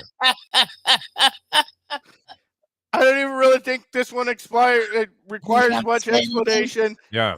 Again, creepy stepdad porn, not nearly as popular as creepy stepmom porn. Yeah. But if an NFL player is going to do the alternate Zach Wilson, he's not a player. He's not even really officially associated with the NFL anymore. But I think the most obvious pick, and that is Urban Meyer doing the creepy stepdad. 100%. I think completely obvious that much like Zach Wilson, not only could he live that life, he in fact does live that life. So there we go. Excellent. Yeah, no, perfect. I got distracted for a second here. Your man Scotty Scheffler just ended up posting a total of -8. Of course, 8 under par. Of course, he did, because the British Open exists to torture me. Well, and I did. I mean, it's chalky, but nobody knew what Dustin Johnson was going to do. He's leading the tournament now, -9. And I have Scheffler and Johnson in the pool here. And honestly, that's the one good thing about the British Open, because it's such a big field and there's so many Europeans that people don't know involved, that you actually end up getting better odds on like a Scheffler or a Dustin Johnson than you would in almost any American major tournament. Johnson had to be a little bit long. If you are a chalk-eating pig, it is the tournament for you. Dustin Johnson, I would think, would probably be 20-1 or higher. No, I don't know what Dustin Johnson, I believe, was 35-1. Scheffler was in that 20-1 range. Scheffler got 20-1. It's a good piece of odds. I'm glad you're winning one. I need these other guys to come through. The pool's all about the guys at the bottom. But don't expect me to compliment Scotty Scheffler at his bets. I'm not expecting that. No, tired of that guy. Look, you even rooted for the Gators a couple of times, and no, I didn't. I've heard that's you. A lie. I will not tolerate that kind of slander here on the program. Duke, you didn't have some cash on Duke? I did. Yes, I did bet on Duke. I won't lie about that. I'm so convinced the referee probably dressed up like a rat at the time, and cheering for Krzyzewski. Gambling will do that to you. That's why there are some lines I will not cross, and Florida Gators are 100% one of them. I thought you had them in some regional baseball game or something. Yeah, I feel like you two are. We're like the January 6th committee to Donald Trump. I feel like I'm being castigated for no reason on this program. And you, Mr. Professor. Questioning the one moral I actually do have. No Gator action. Very noble also. All right. Professor, always a blast. Thanks so much for being with us. We're going to have to get out to the Foundry one day with the Mike Mayo. Oh, you don't do lunch anymore at the Foundry, right? No, we do not. Okay, we'll have to get out there. We do brunch. Sunday brunch, very popular. It's always jammed over there. Yeah, Saturday and Sunday brunch. It's great. I always think about how much money you're making as I'm driving by and it's packed on a Sunday. And I think the Professor, very good move there. You could have invested in like that fish place that ended up getting knocked down, but instead there you are with the Foundry. Very good. Congratulations. Great restaurant. Good stuff, Professor. Thanks as always. Always a pleasure, my friend. The man can. You have a great one. All right, thanks a lot, the professor. Yes, every week. I don't know. Very much on his game, man. Every week, man. I don't know how. Boy, he teed off on any number of golfers too. I really enjoyed What's that. classic is you actually went chalk and it's working for you. He tried to be like hardcore degenerate and not go chalk, and he's like struggling. But this is far from decided. I mean, it's not time to be doing the Kazatsky. And here's the thing: if these other three guys now, Adam Scott was even par and he shot 7 under today, 65. So the conditions are absolutely ideal. Once again, as I'm sure Mike Mayo probably wrote at one time in one of his golf columns when he was stuck for a cliche, they have brought St. Andrews to its proverbial knees. Okay? Begging for mercy out of the corner there. No, please. Don't come off the top rope there and, fake a punch and I'll act like I'm knocked out until the referee counts to 2. Boom, boom. And just peel myself off the mat.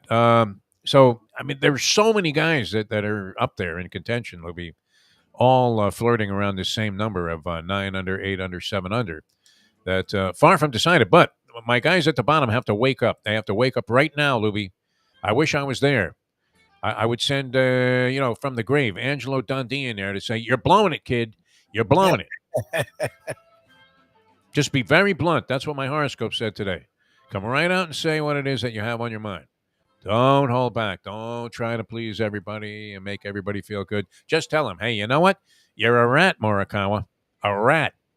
And if you're going to come in here and even par and act like you're satisfied, then you may as well just go sign up for the Live Tour, huh? And go sleep with Greg Norman. Exactly. Exactly. With the fishes. Right? In case you run afoul of these gentlemen, which your man Joe Biden is meeting with today, Lubie. Is he not this Al Salmon, whatever the guy's name is, the prince? Well, he's meeting with I know he met with Palestine. I know he's been also talking about meeting with I think today's the day he goes to Saudi Arabia there and goes face to face with this guy. I know. He's trying to save the world. I don't know. I'm sure it's not going to work out for him. Yeah. I saw an interview of the prince there with Nora O'Donnell on 60 Minutes. And she asked him, she didn't pull, one of those deals where it was like Peter Gammons and A-Rod, where, and this always shocked me because I always respected Gammons, still do. But great until then. He's sitting there with A-Rod. They probably told him, hey, look, once A-Rod answers your question about the steroids, then you got to move on, Peter. We're going to shut it down. We're going to turn the camera off. We're going to put a hand right over it, shut the mics off, and A-Rod's going to walk away. So Gammon says, hey, have you ever used performance-enhancing drugs? A-Rod says no, and he goes, okay, hey, how the kids? No follow-up, nothing. Not like, how do you account for the fact that you're all of a sudden hitting 800 home runs a year? Yeah, exactly. A-Rod. I think A-Rod was always on the juice. At least that's contention. And this man is not inclined to speculation. He often mentioned a legendary broadcaster down here, the great Eddie Kaplan, and he said that, and he was such a diehard baseball guy and sports fan. Eddie K. He used to go to these high school games, having heard about Alex Rodriguez, and he was on this team. What, Westminster Academy, was that the one? Yep, that's right. Sounds like something in South Miami there, and it's always been like a powerhouse athletic program here among high schools, private high schools, because they're recruiting all over the world, right? Yeah. They had name, image, and licensing. That was in vogue there in high school. Anyway, A-Rod, who's got a full ride going to the University of Miami and is going to be the number 1 pick of the Seattle Mariners and sign a pro contract. Eddie K said he watched him get off the bus when they came to the field, and the entire team he thought was on juice. Yeah, they were like 6'5", 240. Yeah, they all look like Jose Canseco. Yeah. One bigger than the next. Yeah, I mean, just giants. So I don't know. Was that something that was happening all along with Alex Rodriguez? I mean, that was a contention. He didn't come out and say it because obviously we don't have any proof of that. But actually, you know what? I believe that A-Rod never really did do steroids. I think that was a false test. I think some postal service screwed up the transportation of the sample to the lab, and it ended up getting confused with some guy from Russia who happened to be a pole vaulter. And the next thing you know, they thought of A-Rod as if he was Lance Armstrong. The clean A-Rod, definitely. Yeah, I think he did it all clean. I believe that. All right, speaking of clean, man, this guy cleans off a plate like nobody else that we've seen, and very, very knowledgeable in the area of sports. Although he seems to want to distance himself from the sporting world, doesn't he? Yeah, he's weird about sports. He's very strange, this He's guy. very weird. Mike Mayo. Yeah, he likes sports, but he outside of he has a weird thing with the Mets and then the Rangers he paid attention to. Other than that, and the Panthers only to root against us. Outside of that, he doesn't. I don't know how much sports he watches these days. For a guy who covered it. Exactly, right? I mean, he was at various British Opens covering this tournament. It's interesting to hear the professor completely trash St. Andrews, because it's true with the conditions the way they are. The course is a zero challenge to these guys. Almost, I mean, unless you really have some bad luck or just hit like a horribly errant shot, which you're less likely to do because they're not even. But when they do take out a driver, they're driving the green on like a par 5. It's crazy. The ball rolls forever, just rolling. Well, but, that's why you're not in it, because you never know this weekend the weather could totally change too. It's not changing. No, they say it's going to be like this the entire entire time. Weekend? Oh, that might be good for you. It's a joke out there, right? You need water flying in the face of the guy as he's in the middle of his backswing. Foghorns going off. Wind that you can ever anticipate. Being able to stand in one place, much less execute a perfectly swung golf shot. Unbelievable. And look, they got clear blue skies. Oh, my God. It's such ugliness going on at the bridge. It would almost make you encouraged to go there. They're showing little people paddleboarding in the ocean and dogs jumping in on the beach there. And usually everybody's covered up like they were going to start eating each other's flesh just to survive, as if they had just crashed a plane into the Andes Mountains. That's what I want. I need these guys to wake up. Anyway, you would think Mayo would at least be a big golf fan, no? He covered everything. How did this happen? He just started eating and then he forgot everything. Exactly. But I was thinking the other day, I always wanted to do this. I really did. I can't think of anything else I would have rather done than be involved in the sporting world. All the great people that you got to meet, the great events that you got to be a part of. And if you loved every aspect of it, it was a pleasure, right? Walking into these arenas and going down on the field and actually getting to experience the whole thing from a different angle, an inside angle. Does that leave you, Lubie? I guess it could, right? Is that called maturity, right? Grow up. Who wants to do that? Grow the fuck up. Yeah, who wants to do that? Who wants to do that? All right, Mike Mayo, the Gambling Gourmet, coming up next here. Jimmy Johnson's Big Chill. We talk about him all the time. I have to get Mayo down there, the whole crew down there. Hope you guys come down. We'll be announcing a date soon, Lubie, right? We've been saying this for 6 months, but we're going to be announcing a date soon. That we're going to be heading down to Key Largo, mile marker 104, the overseas highway, for the greatest spot that you could possibly land in. If you're looking for a little staycation here in Florida and you're heading for the Keys, just to change it up a little bit, right? Maybe you've been experiencing an overwhelming amount of tension. You've been driving a lot on I-95. And, if you're from out of town, wow. I mean, Key Largo is it's a very romantic and distinctive destination, but it's a vibe that is different than you'll get anywhere else in the United States of America. It's absolutely fantastic. It's kind of a little bit like the Bahamas with better service at the bar. You know what I mean? I don't know if that was a particularly flattering way of putting it, but they're on top of things there at Jimmy Johnson's Big Chill. Yes, they are.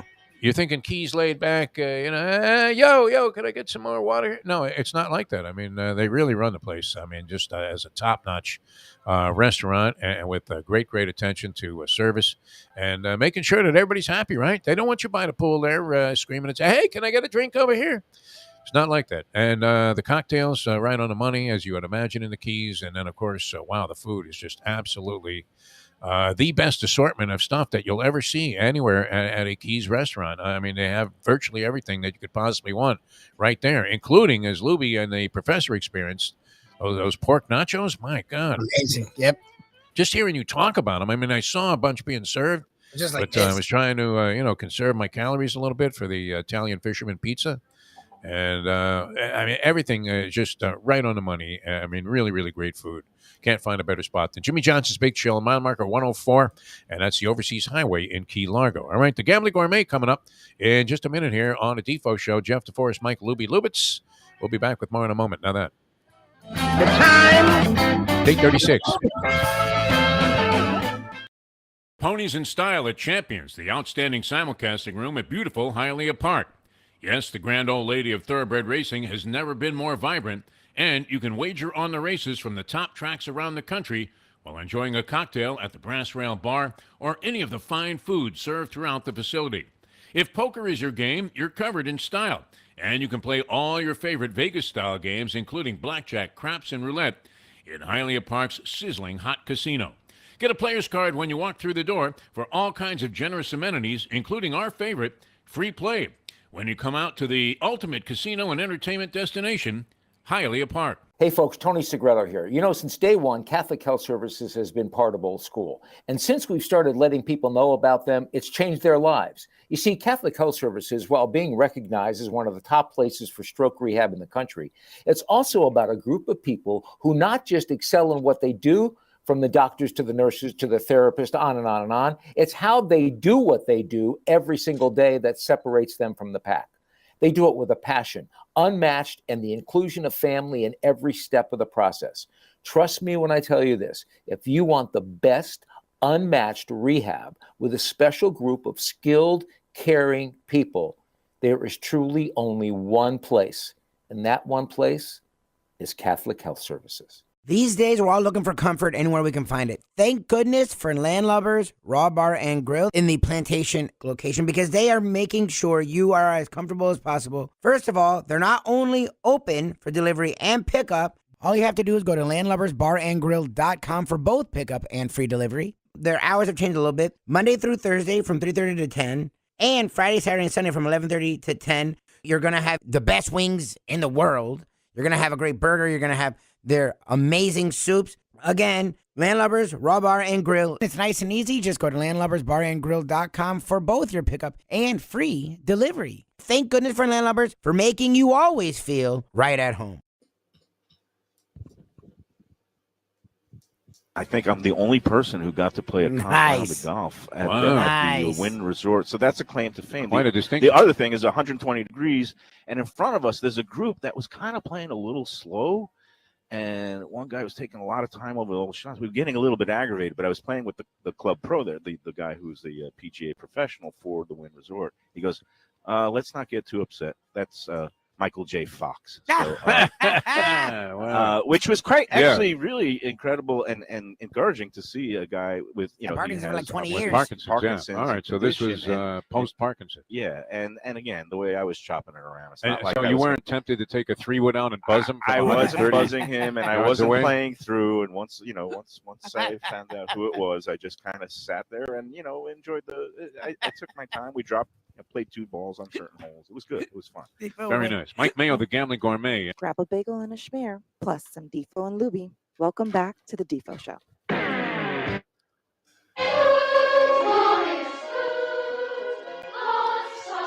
right, welcome back to the show, the Defo Show here at Degenerate Friday. Jeff DeForest, we got Mike Lubie Lubitz.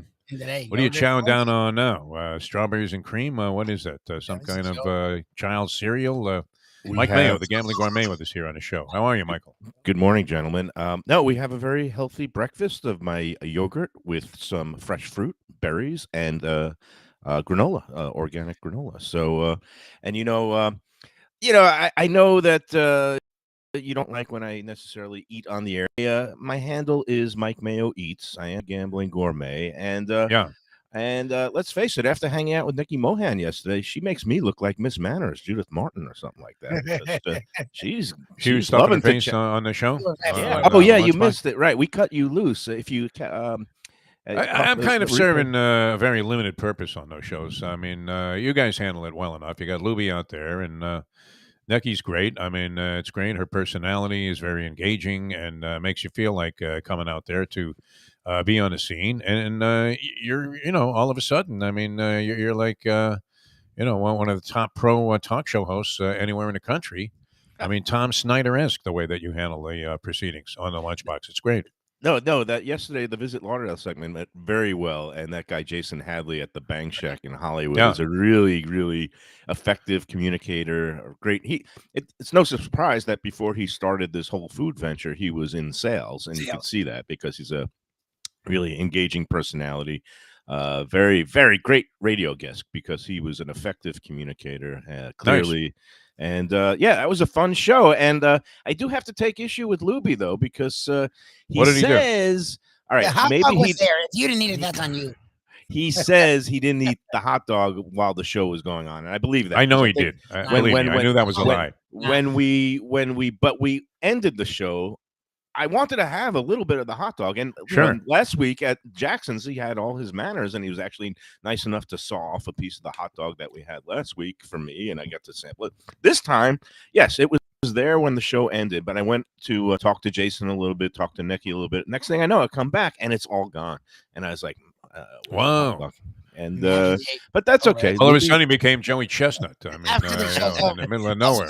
Because that did look like a combo, that bang chicken dip with on sounded top like of the featured item. Yeah, it was good. Those nachos were terrific, though. Yeah, and I like that bang dip. It's a good product, and he has the 3 varieties. He's got the regular base chicken, and then he does a vegetarian version with zucchini and a vegan version that's made from cashew cheese, which is the only acceptable cheese substitute in the vegan world. Don't ever eat anything made out of soy. It's freaking gross. But anyway, I'm in a great mood today, Defo. How are you? I'm good. I was thinking, and been a lot of things with like National Hot Dog Day or whatever it was, people asking where you get the best hot dog. And I'm curious, did you ever try at Rock and Roll Ribs the fried hot dog?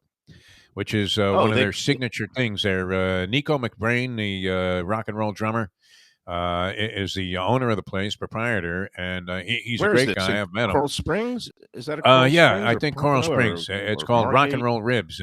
People rave about it. I've been there, I want to say twice, and Brett Tesser, the agent of the Stars, was a big fan of the joint, and he took me there. And at the time, I was, trying to start one of my many diets, and the last thing I needed was like a fried hot dog. But he ordered one, and then he's very persuasive, as you might imagine, being in the agent business. I mean, getting these huge contracts for his NFL players that were undrafted originally, and he talked me into having some. And I tell you what, it was pretty phenomenal, I have to say. Well, the fried hot dog is, I believe, a New Jersey tradition. It's called a Ripper. And famous place up in Jersey outside of the city. I think it's you become one after that also. Like we went somewhere else. Went to see some music somewhere. Throw a little sauerkraut on it too. But no, Rutt's Hut is the famous Ripper joint in New Jersey. But all kinds of hot dog stands up there do the fried version. There was a place down here. Now I haven't tried it there, and I didn't realize they were. Have you ever been there? Because the ribs are supposed to be great. Also, I have not, and I'm looking at the comments. Somebody saying get a haircut. Really? It's been no. He said nice haircut. They like your haircut. No, that's your haircut because you got the haircut. Oh, get a haircut, Mayo. Yeah. No, you look good. I don't know. I think you look good today. Yeah, no, but you have Lubie somebody. And I are both very envious because we don't believe you're Jewish. Because I mean, all you have to do is look at your hair. It's evidence here. Yeah, you still have it. Yeah. I don't know. Maybe the mailman got to my. 56. No, I'm definitely my father's son. 56, my ass. Is what he I'm had saying. a good head of hair. My dad had a good head of hair, and he made it all the way to 86 years old. Right. And anyway, yeah, you have the house calls for the barber. I've never heard of this before. That's a wonderful thing. No, it's great. I usually it really is. I just usually summon my, my lawn people and say, "Hey, can you just run the mower over my?" Your hair is very easy to deal with, as is mine, because it only takes this guy. It takes him far longer to drive here than it does to cut my hair. Nice. It's like the Popeye thing, where the guy's just snipping one hair in half, and he goes, "Okay, thanks very much. See you in a couple of months." So it worked out okay. No, usually I'm grumpy, and I got my grumpy glass. But this has been a good week. You seem happy today. You really do. Yeah. It started off with me turning that $3 desperation bet at the last race of the Belmont meet into the $829 trifecta score, and I have not given it all back yet. It's great. Not the best opening day of Saratoga, but I was very distracted yesterday. But we've got the whole weekend of racing action. But then I had a great week of eating.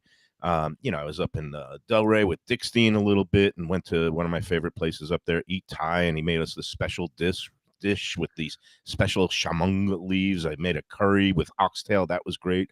I saw my friend Kui at Kaizen, and he made me a special like pasta and uni. That's the sea urchin dish. I mean, I'm just rolling along. And then yesterday, even though I got shut out of the hot dog, I had to drop by Shenanigans yesterday, and nice. They had this fresh yellowtail snapper in, and he gets all this fresh fish in right off the boat, and I had a snapper that was just unbelievably good and fresh. And then last night I had a group. We had a group gathering. My daughter and another family of friends of ours that are going away on vacation. We all congregated at the pizza spot, and I think I sent you the photo. I had good. I saw the pics. The most perfect pepperoni pie last night. And yeah, if you don't get in a good mood after eating a good pizza and having some cold beer and hanging out with friends on a summer night, there's something wrong with you. So here I am. Do not call me irascible today. I am in a just giddy mood. It's great. All right, now are you into this golf and all? We mentioned we touched on your selections here. I know probably after Kevin Na, I haven't seen. Is he even playing in this tournament? Kevin Na, he was +2 or +3. Now I know I marked a couple, and again because what you said is like give me your selection. You marked Cantlay and Finau, and you're much better off with Cantlay. Well, Cantlay was my first choice, and when I marked the second, it's like okay, it's kind of like these are some for you to consider as opposed to the dogs that you picked. My guys are doing fine, except for those three, which I'm assuming they're going to bounce back right into contention today. Yes. Who else did I mark up? Because you know me, I can't resist the all button. I would just hit. Patrick Harrington seems like an unwise selection. No, he was up there, right? He was Okay. I mean, -2. I think he was. I thought he was retired. I think he quit. I think he dropped down. No, that was Justin Rose withdrew. That was Rose withdrew. You used him also. I marked him because usually the hometown, You have Spieth. He's doing very well today. Spieth is doing well. Ian Poulter was doing well for a while. I don't think he's teed off today. No, Usti was he's doing 3 all under. Yeah, Usti. I got a lot of guys that are in the black that are like. You're not out of it. No, you're not out of it. Except for maybe I'm not sure what's happening with your boy Harrington, but we'll have to find out. No, I'm sitting there at 1-2 right now. Although I mean, some of these guys that were atop the leaderboard yesterday haven't gotten underway yet. Cameron Young, I think, is just playing like the second hole of his round today. So, and he was 8 under, leading by a couple of shots. But they're slaughtering. Now, I want the conditions. I don't know about you, Mike Mayo, but I want the conditions for the British Open to look like a scene out of Sharknado. No, really. I mean, I want fish flying off the Irish seas there, or whatever that is. And rain slanting into the eyeballs of anybody who's trying to make a putt from 3 feet. Oosthuizen is -2. I have McIlroy circled because he's -6. No, you don't. I don't. You have McIlroy. That's why you didn't pick any of the guys that I picked, which is weird.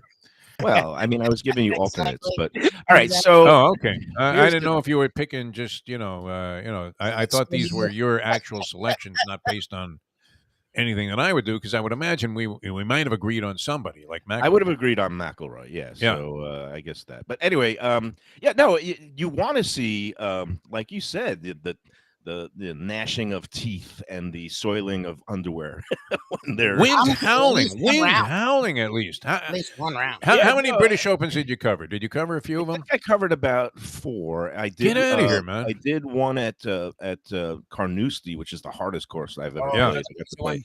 I did one at. And you played all these courses.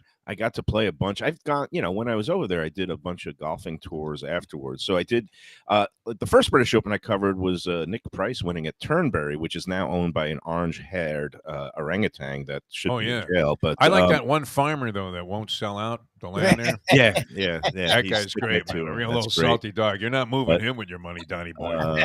But I think Stormy Daniels, Nick Price sank like a 72-foot putt along the way to win when he won at Turnberry. But I covered the Open at the old course. I believe it was 95. It was a playoff between John Daly and Rocco Mediate, and John Daly won. That was a fantastic event to see Daly. I'll give you a lookalike, a morphing, all right, that only maybe you would get. I don't think Lubie would know Mark Henning, the horse trainer. I know him. But is he not morphing into a young John Daly physically? He is. I mean, there's a huge facial resemblance between Mark Henning, the trainer, who I saw in a winner's circle yesterday. Or, is he rotund? Is he getting like me? Is he? I mean, the facial image is a young John Daly with the same haircut. It's unbelievable. Mark Hennig once pulled a prank on me about a 3-legged horse that him and Dave Joseph were in on, and but I like Mark. He's a good guy. Because what's the bottom line on that story here? If you that story was that this is when I was a sports columnist, and Dave was covering the races and the horses for the Sun Sentinel. Now he's, of course, the PR director at Gulfstream, but. He got Mark Hennig or whatever to go in on this thing where Dave texted me. He's like, incredible story in backside that there's a horse with 3 legs has a prosthetic leg and he's going to be running and And I was Oh like, my this is a God, you great fell for story. it? And I Wow. called Mark, and he started going. And then I realized it was utter horse shit. But here's the funny part. The punchline is about 15 years later, I actually saw a story about how they outfitted a horse that they had to, they used to just put these horses down that got laminitis, but they actually were able to do an amputation and put a prosthetic device on. Now, he wasn't good enough to start running in races, but the horse survived. So I texted that story to Dave and said, here, you see, it was possible. Just not likely, but I am definitely a gullible one. Even though I did check it out, I didn't just run with it and write it. But well, I mean, anyway, Harvey Fialkov to this day doesn't like it when we bring it up, but I love that he was Harvey. assigned by the might have been Fred Turner at the time, the sports editor of the Sun Sentinel, to investigate a story that I was reporting on April Fool's Day. Oh God! That Doug Flutie, after announcing his retirement, was in a poker game with me at the Hard Rock, wearing a disguise. I recognized him as Flutie. I asked him what he was doing in town, and he said he was going to sign with the Dolphins as their third-string quarterback. And Harvey actually wrote about it the next day. The following, it was a Saturday, April 1st that year, and he had a big article about it, not verifying and or saying that it was completely false that Flutie was about to sign with the Dolphins. Oh, that's a bad one. So yeah, if your mother says she loves you, check it out. That's the oldest journalism adage in the book. And but the part of the story about you playing poker with Flutie, that's definitely believable. So no, I mean extremely unlikely to. No, I played poker with possibility. Zach Thomas and Jason Taylor at the Hard Rock back in the days when they had those old sit and goes, and they would be there all the time playing the 200. Did you take much of Zach's money, or I got him one time? Yeah, actually, yeah. I usually played the lowest level, which was didn't you get a jackpot on like the team plane or something, playing poker? That was nearly beaten to death on some flight with the Dolphins.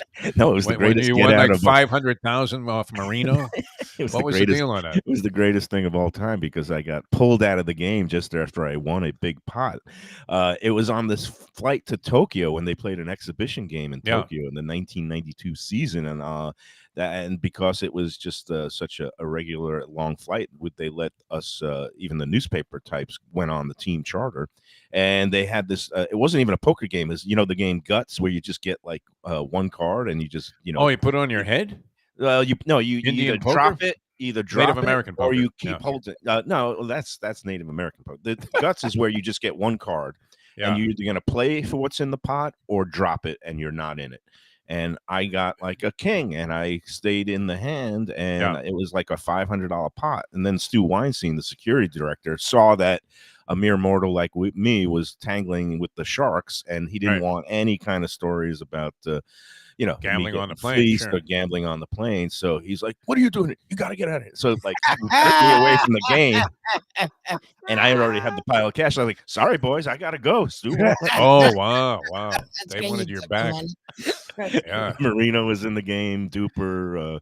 So to this day, they still are gunning for you, Mike Mayo. That's great. Marino probably. I mean, it's funny. You could have all the money in the world, but nobody likes to lose gambling, especially straight up to another guy without having a chance at retribution. Especially to a young punk like me. But he buzzed me a couple of times at practice with some balls, but that was usually after I gave him a bad grade on the weekly Sun Sentinel game day report card after he threw 3 picks for us. All right, now will you be watching much of this British Open in between meals? Okay, so to get back, what's the story? And you're absolutely right. It's balmy. It's turned into like freaking Bay Hill. Like everybody has a chance. Nothing's decided. And they are assaulting the old course. But this is what happens with global warming. I mean, pretty soon we're going to be drinking wine from Manitoba, and we're going to be like sunbathing, in the fall up in the Cape Cod, and we basically have rendered some of these, Scotland known for this, I guess was it Mark Twain who said the coldest winter he ever spent was that was actually summer in San Francisco, but the same thing applies. Like summer in Scotland is it's ugly, man. Yeah, and it's supposed to be ugly. Supposed to be, and usually at some point something blows in, and then you love when the rain is going sideways, and you see the Andrea Gale sinking on the horizon. I mean, that's the kind of view I want from the British Open. So I don't know if we're gonna get that, but you know what? It's still I love the old course. I know that the professor was just he obliterated it, man.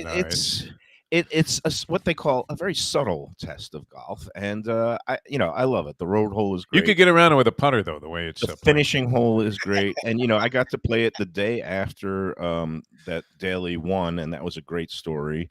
But and I think I've told this story before when we were back on the other station. Yeah. But I played a foursome, including Dave Sheinin, who at the time was the golf writer for the Miami Herald. Yes. And he is now great. He's gone on to become a great feature writer, baseball writer at the Washington Post. He's been there a long time. But Dave, we were on, I forget which tee, it's like the 13th. It's like a blind tee shot. You can't see the fairway. And we had local caddies with us. And the one guy in the thick Scottish brogue says, Larry, what you want to do is you want to aim it straight over that steeple and it'll come down beautifully right in the middle. And he gets up there. He lashes this driver. Dave's a big boy. He's an opera singer. And he lashes this thing. Beautiful stripe. And he's standing there posing. And the caddy just goes, wrong bloody steeple. There were two steeples in the foreground. One was like the two different churches, or one was from the college. And he hit the you ever play golf in Jamaica? You ever play in Jamaica? Yeah, man. I played at the Trial Club. I played the Wyndham Rose Hall, I guess was the name of the place at the time. And it was just like that, though, where the caddy would tell you to take out a 9-iron and loop one over the trees. And you're asking yourself, really? Can I believe this guy, or is he just trying to fuck with me? And sure enough, you'd tee off, a blind shot, hit a 9-iron, hit it over the trees, and then it would land in a perfect spot to approach the green. Whereas had you taken out any other club and tried to hit it straight ahead, you would have annihilated any chance you had of parring the hole because you would have been deep in the woods. They work for tips, so you would think they would try to give you good advice and not bad. But I mean, if you were like a Jamaican guy, you see these Americans, you're selling them some cheap ganja or whatever, and that's the most overwhelming stuff they ever smoked in their lives. And when you want to just get a kick out of it, once in a while, and say, hey, listen, why don't you try a 9-iron over here and hit it over the trees? And it turns out to be like the worst option that you possibly could have had. But no, those courses, they were very, very tricky. I mean, no question about it. I love watching the British Open, even though half the time you can't see where the ball is because those cameras and the way the fairways and the greens are all faded. And I think they've gotten a little bit better. And nobody's in enough trouble, though. I mean, there's nobody hitting from some impossible position. It's early. Somebody the club is going to break, and they have no chance to get out of this, but they don't want to take like a 2-shot penalty. It'll happen. It's early. We'll see. Let's not. I don't think so. About it. This is ugly.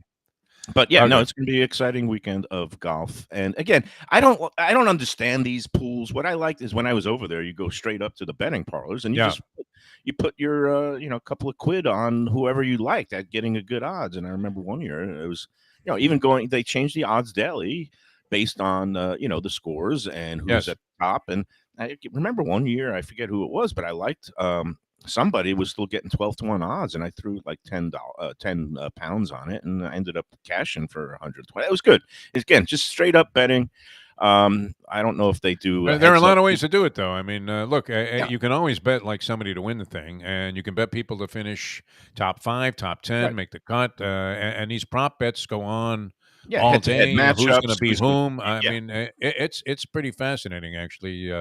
If you have, as we often say on a Degenerate Friday or any other day for that matter, if you have even $1 riding on a sporting event, all of a sudden becomes much more compelling, even if it was a game or an event that you had very little interest in. If I bet World Cup, all of a sudden I'd be a big soccer guy. Yeah, get my money's worth watching that. Did you play Saratoga at all yesterday, or you did not? No wagers. Really? It looked a little chalky there. I just never got around to it. I mean, I don't wager from home on any of these phone apps because it would be too dangerous. That explains it. Yeah. Okay. That explains too dangerous. Why. I used to have an account. You've got your $2 still, and so you could put that on your 7.5. It would have gone up in flames yesterday because the first race there were no 7.5s. Yeah. So that I saw, but are you playing today? It'll be fun. Yeah. I think I'm going to get out there and do a little plunging. No doubt about it. I mean, it is Friday, and that's my thing. So looks like that's going to be the MO. All right, we're going to catch you later on the lunchbox. 12 o'clock. And it's the first time you're going to be at the home base, huh? Now. I couldn't help but think of the great Art Donovan, speaking of that Jamaica trip, because he was on it. We were doing a bunch of videos for the NFL alumni who held what they call the World Series of Golf, raising money for the pre-59ers who got screwed out of the pension. And eventually, I guess they sort of resolved that favorably. But at the time, this organization was raising money for those people. So they had a lot of these really, top-notch Hall of Fame names that participated in the golf tournament, including Art Donovan, who told a story about the time that I guess he was with a couple of other guys that were also rather large, from the line of the Colts. And they were stuffing their face with fried chicken.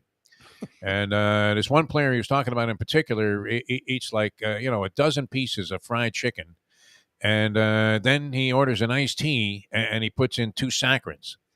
At the end of this, after consuming like 4,000 calories worth of fried chicken. And is that the equivalent of what this yogurt, honey, and almonds arrangement is to you, Mike Mayo, with the way that you've been eating of late? Yeah, every so often you got to just pretend that you're doing Pull something. it back a little bit. Yeah. Have a banana. Again, the yogurt is good for the whole digestive system. It keeps things buzzing along. And all right. Yeah, it's going to be another big weekend of eating. I'm judging a burger contest. It's the Boca. Is that the Burger Boca Battle. Bash? Yeah. How is the Boca Burger I think Battle I've been is to it. tomorrow night up in Sanborn Park in Boca, right, from 6 to 10. I'm going to be out there as one of the judges, and a couple of my buddies. Can you comp us some freebies? I could come. How do we get into that? Oh, it's too late for that now, guys. I got the best of Del Rey. Can't get an and one, Mayo and one. I got a +2, but it's for the best of Del Rey Beach crew, and we're going to do some marketing up there for the app. But Dick Steen doesn't have any pull with the Boca Burger Bash. Are you kidding me? I could, maybe put in a word for you, but you don't want to do that, Defo. You're healthy. You don't need to start eating all that. Yeah, I don't need to. You don't even burgers, like red meat. I'm not a big food festival guy, as you know. No, except for Offerdals and maybe a couple that you turned me on to were both very good. Yeah, no, I spared you the indignant because I know you're not a big red meat fan. So no, I wouldn't be happy running around there and schwitzing and everything. Yeah, it's no, but it should be a lot of fun. All right, well, use your most unbiased and palate cleansed expertise, and I think the hair looks good. I really do. I will catch you on the lunchbox later on, Mike Mayo. I needed to wet it and take a shower. That's it. Okay. All right, guys. We'll see you at noon. Bye. Okay, Mike Mayo, ladies and gentlemen, with the good hair. He can't be Jewish with hair like that, can he? Yeah, it's really annoying. That he has 56 years old. Get out of here. The hell is that? Very annoying. Yeah. As everything is thinning out to the point of non-existent. My hair.